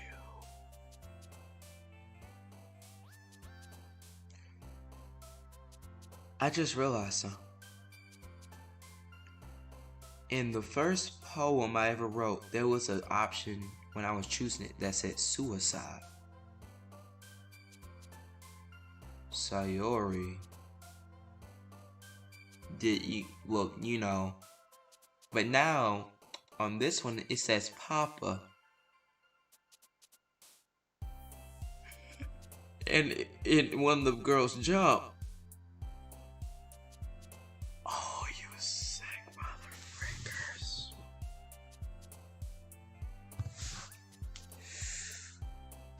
Oh my.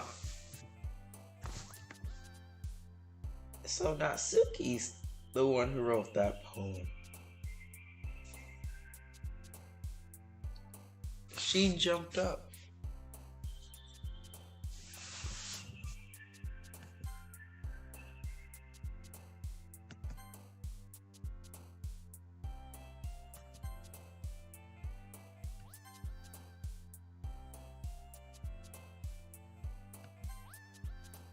Okay, okay. There's another option for suicide.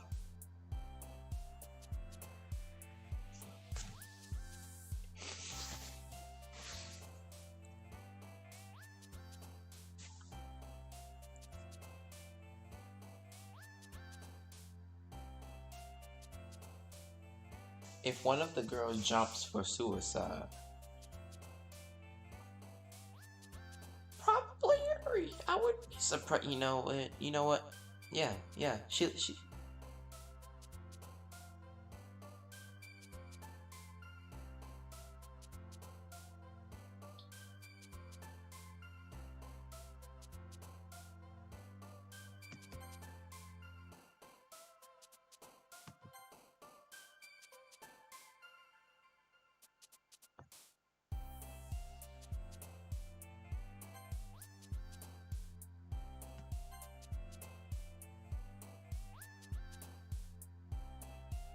It all makes sense now.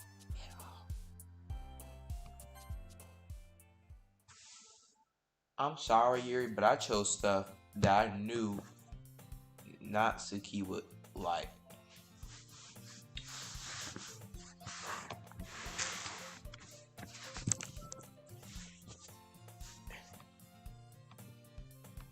No, don't worry. A little strange for us to keep my word. I'm back at Literature Club. Everyone's saying no. What was that? I saw what they did to Yuri's face. He ain't slick.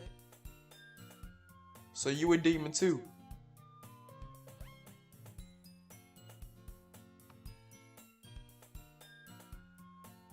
Overwhelming commitment for you. Making you dive head first. We never got to read that book. Oh shit!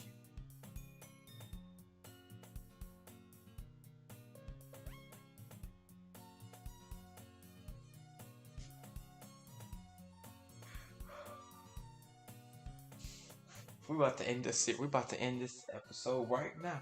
They doing something like that. You about to see it. Interact here by Monica. Y'all both, everyone in this Literature Club a demon. I don't know if you come here just to hang out or what. Take us seriously, then you won't see by the end. What? Wait a minute. Is Monica closer? Monica's closer. She's closer. She's on top of the words.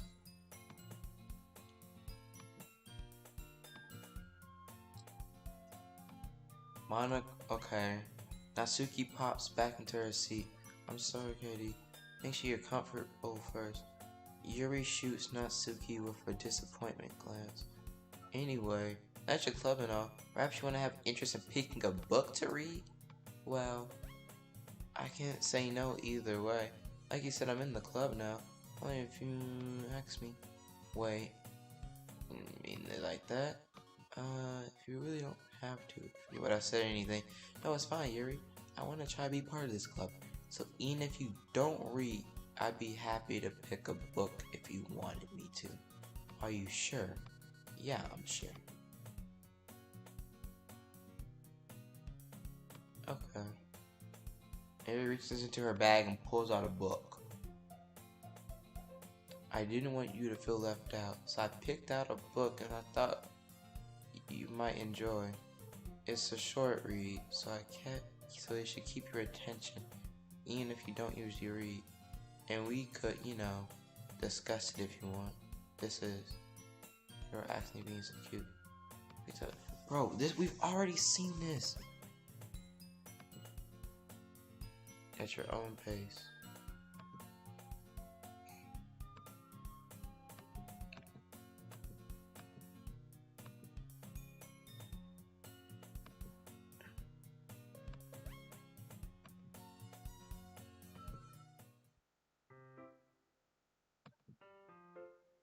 What in the world? Effing Monica. Wait. Monica.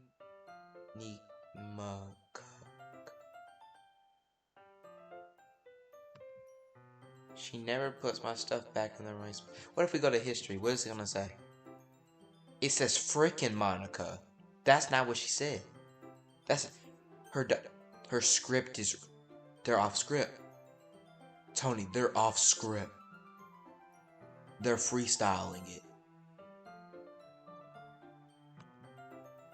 What's the point of keeping your collection organized if someone's gonna mess it up? Natsuki slots a bunch of stacked books and boxes across the shelf. Manga. You read manga, right? Yeah, I read manga. I need to read some manga. I need to calm myself. Manga's one of the best things, yeah. How'd you know anyways? I heard you bring it up at some point. So I just kind of written on your face. That's fair enough. Okay, so we haven't seen this part before. What's that supposed to mean? I see. There's a long volume of manga in this stack variation.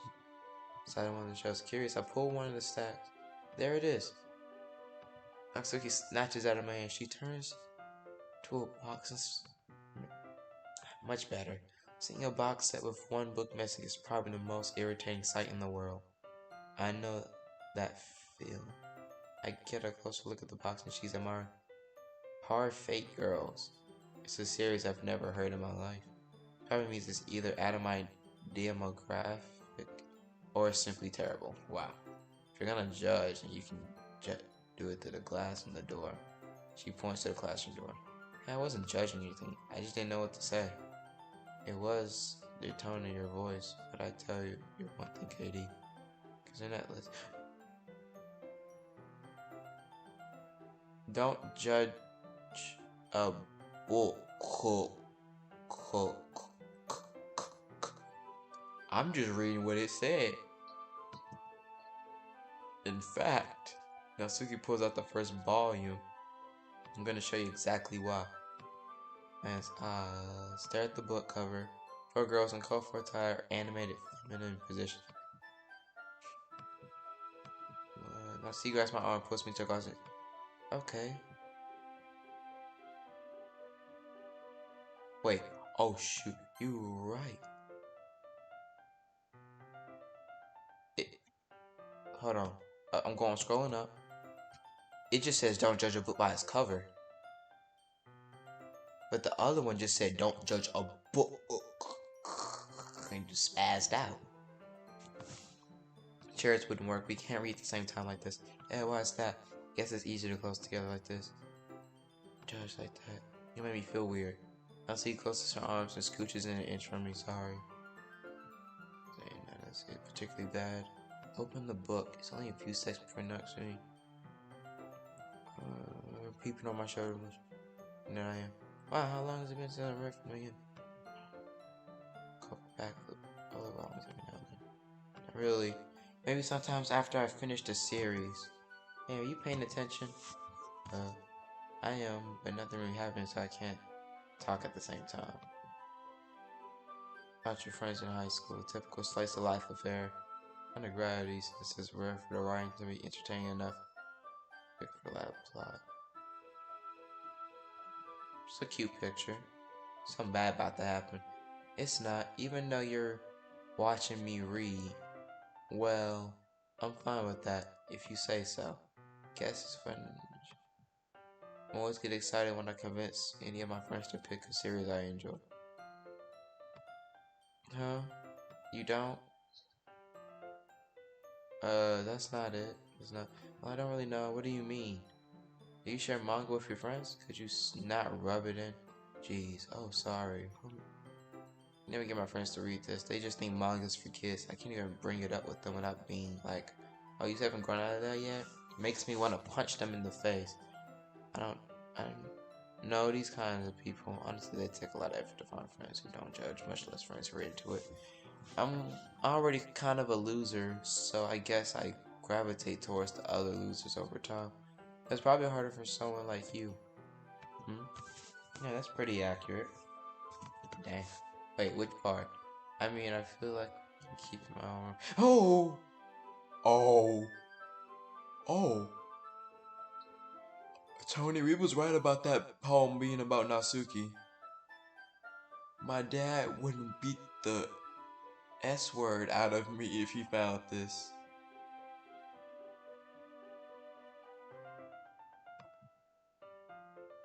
What does the history say? I don't even know what my dad would do if he found this. I just did. You'll see it soon. Monica's kind of a jerk about it. I can't win, can I? Well, it's paid off in the end, didn't it? I mean, here I am reading it. Well, it's not solving any problems, maybe. At least you're enjoying it, right? So, geez, that's enough. Gonna keep reading or what? Yeah. I flipped the page. So, Natsuki's getting abused, I guess.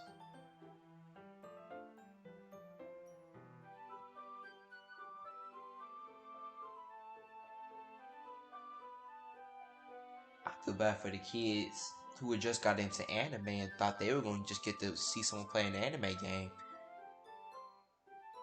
Like, like the 12-year-olds who were just getting into anime.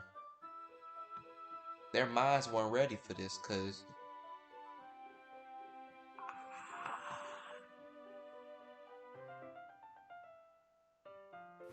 hey. Holy shit!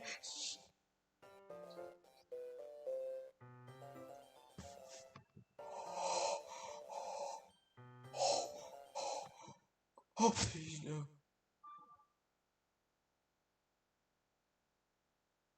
God, I'm sorry.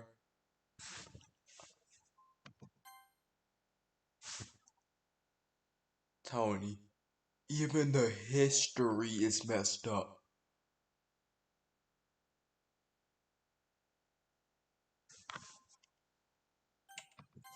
I'm gonna save the game.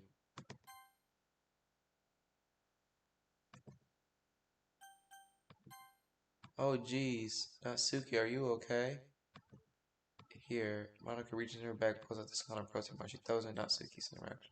Eyes light up again. She snatches the bar from the floor and immediately tears off the wrapper. Told you not to give for stuffing it in her mouth. Don't worry, Katie. It's fine. Just happens every now and then. So that happens, and you just give her a protein bar?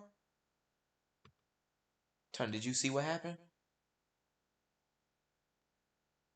Anyway, don't worry. We all share poems now.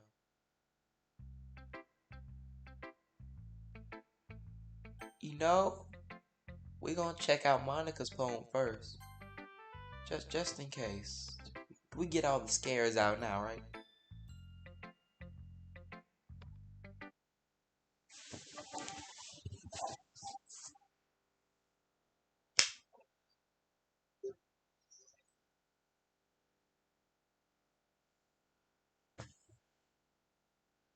Hold on, guys.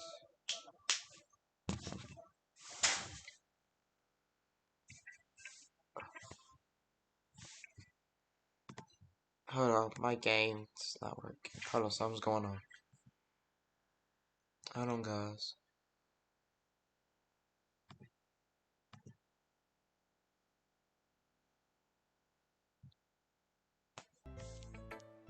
Alright. Oh, I was connecting my mic back in. Okay. We're about to end it because we're past 3 hours now, I think. Having a good time so far? Yeah. Good, glad to hear it. By the way, since you're a new member and everything, suggestions for the club? Yeah, I got a suggestion. Get me out of here.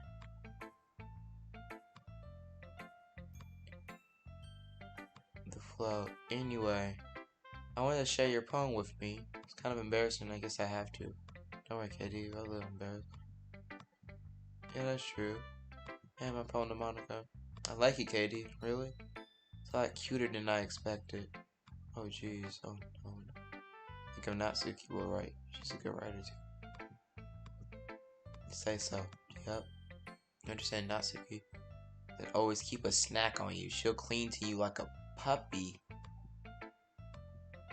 Natsuki's dad doesn't give her... Oh, okay. Natsuki's dad doesn't give her lunch money or leave any food in the house, so she's in a fussy mood pretty often. That makes more sense why she loves to bake. It's literally how she feeds herself. By something, she loses all her strength and chest down. Like earlier. This is a guess, but I think she's too small because mutation and is interfering with her adolescence. So basically, she's like Levi from Attack on Titan. Not enough nutrients is causing her to stay little. To have her body, you know, not grow and end up requiring more that it's not get more than it's getting. But hey, some guys are into petite girls too, you know. Sorry, I'm just trying to look at the bright side. Yeah, you wanna read my poem now? Yeah. I'm not very good, so I'm pretty confident. Yeah. You know, I see. Well, let's read it together.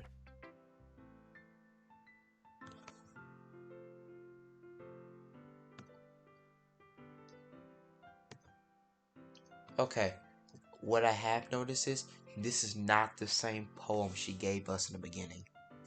This one's called Hole in the Wall. But he wasn't looking at me, confused. I frantically glanced around at my surroundings, but my burned eyes can no longer see color. Are there others in the room? Are they talking? Or are they simply poems on a flat sheet of paper? The sound of frantically scrolling playing tricks in my ears. The room behind begins to crinkle, closing in on me. The air I breathe dissipates before it reaches my lungs. I panic. There must be a way out. It's right there. He's right there. Swallowing my fears, brandishing my pen. Yeah, it's a good poem. It's a good poem. Feedback. Oh, it's okay. Color style popular nowadays. Any words in this one. Format I like, really powerful. I should really put. She said sometimes. Yeah. Maybe after you become better friends. Anyway, Monica's writing tips. Sometimes writing a poem or story, your brain fixates on a specific point. In fact, yeah, we heard this before.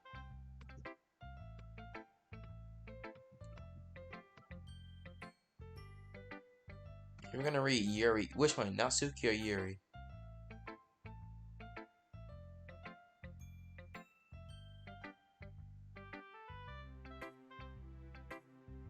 Yeah, I was planning on going with Yuri next. Alright, let's click. That's the problem. A minute passes more than. Says speaking. Fine. Oh, I can actually skip this part, cause no. I feel like something's gonna happen if I skip.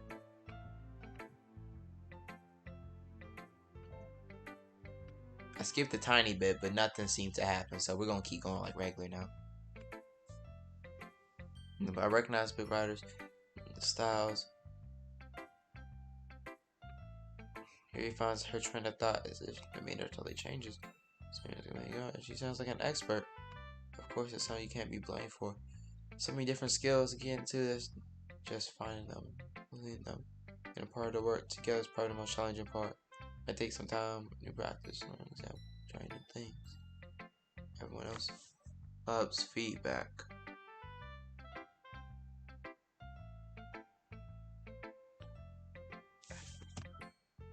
Natsuki can be a little bit biased though.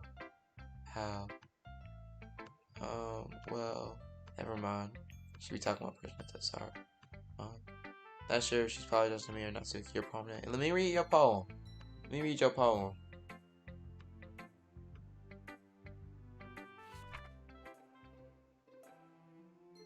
Ghost under light. Ghost under light, the tendrils of my hair illuminate beneath the amber glow. Bathing. So this is like the same poem I see. It must be this one, the last remaining street light. Yeah, we read this already. I'm gonna still read it. The cast yet to be replaced by sickening blue green, blue of the future. I bathed, calm, breathing air of the present by living in the past. The light flickens, I flicken back. I'm sorry to have such terrible handwriting. You ain't got bad handwriting. It's pretty. It's a relief. It's like the poem. Even though it's short, it's really descriptive. Was it Tudish? Use that write longer poems. I like that. I'm really glad you like it. Let's be honest. Since it's my first time, it's a little more mild. Something easy to digest, I suppose. Are you into ghost, Yuri? No, we know about this story. Glance over it. Remember the expression. Simple story, paint a picture. In this case, perhaps be symbolic. That's a lot more soul and put it in that way. Haven't thought. That's impressive. It's nothing really. Well, it makes me happy that you think that. Just remember that it won't be long before you pick up on these things too. Yeah, maybe you're right. I guess I'll have to keep trying. I'm counting on you. Well, it's not Suki, not Suki. Okay, let's start off with things. Okay, we'll start off with things I don't like. First of all, Natsuki rereads my poem. Never mind, I don't feel like giving you my opinion.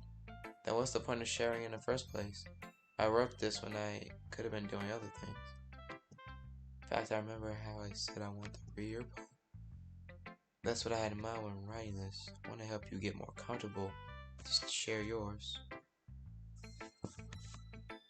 Like Monica said, well, I would have been more comfortable sharing my poem if yours was really bad. You were supposed to show me some dumb poem and make me go, ha, this is great, but let me show you what real literature looks like. And you went and ruined it. I hope you're happy.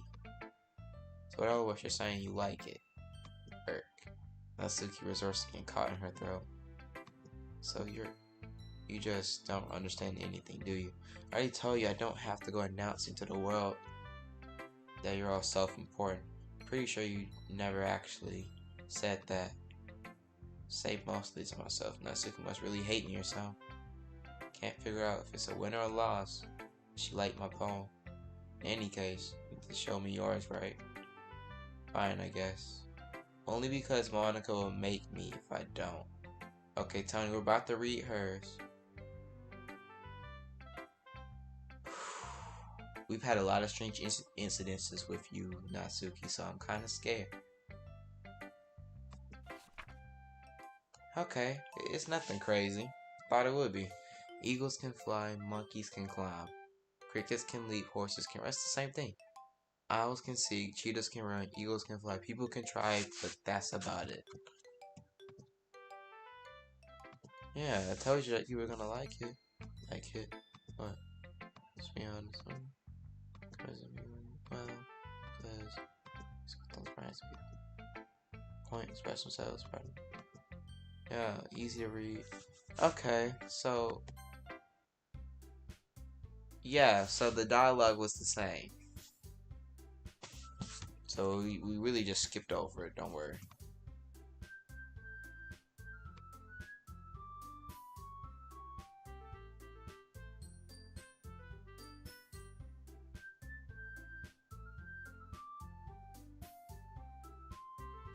Okay. Mediocre, just me. Alright, guys, we're actually gonna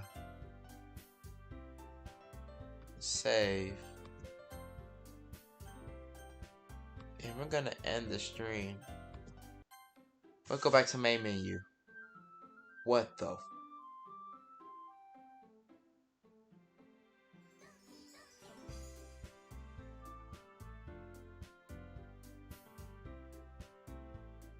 It's just Monica. In Sayori's place.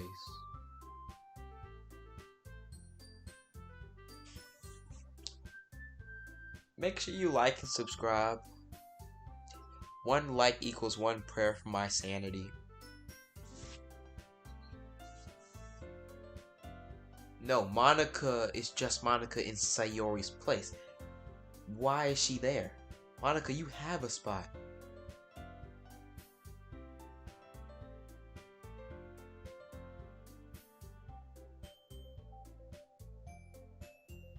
Make sure you like and subscribe. So that... Make sure you like and subscribe. One like equals one prayer. Hit the notification bell so you know when I'm playing a Doki Doki Literature Club. We'll most likely be playing tomorrow. Well, today. So, yeah, we'll most likely be playing again today. We'll probably get pretty far. And after that episode, we may have 2 more, if not only 1. Because I want to finish this in a 4-part episode, 4-part series. The most is 6, just in case. Most is 6. And I'm going to sleep right after this. You ain't gotta worry about that. Make sure you like, subscribe, and as always,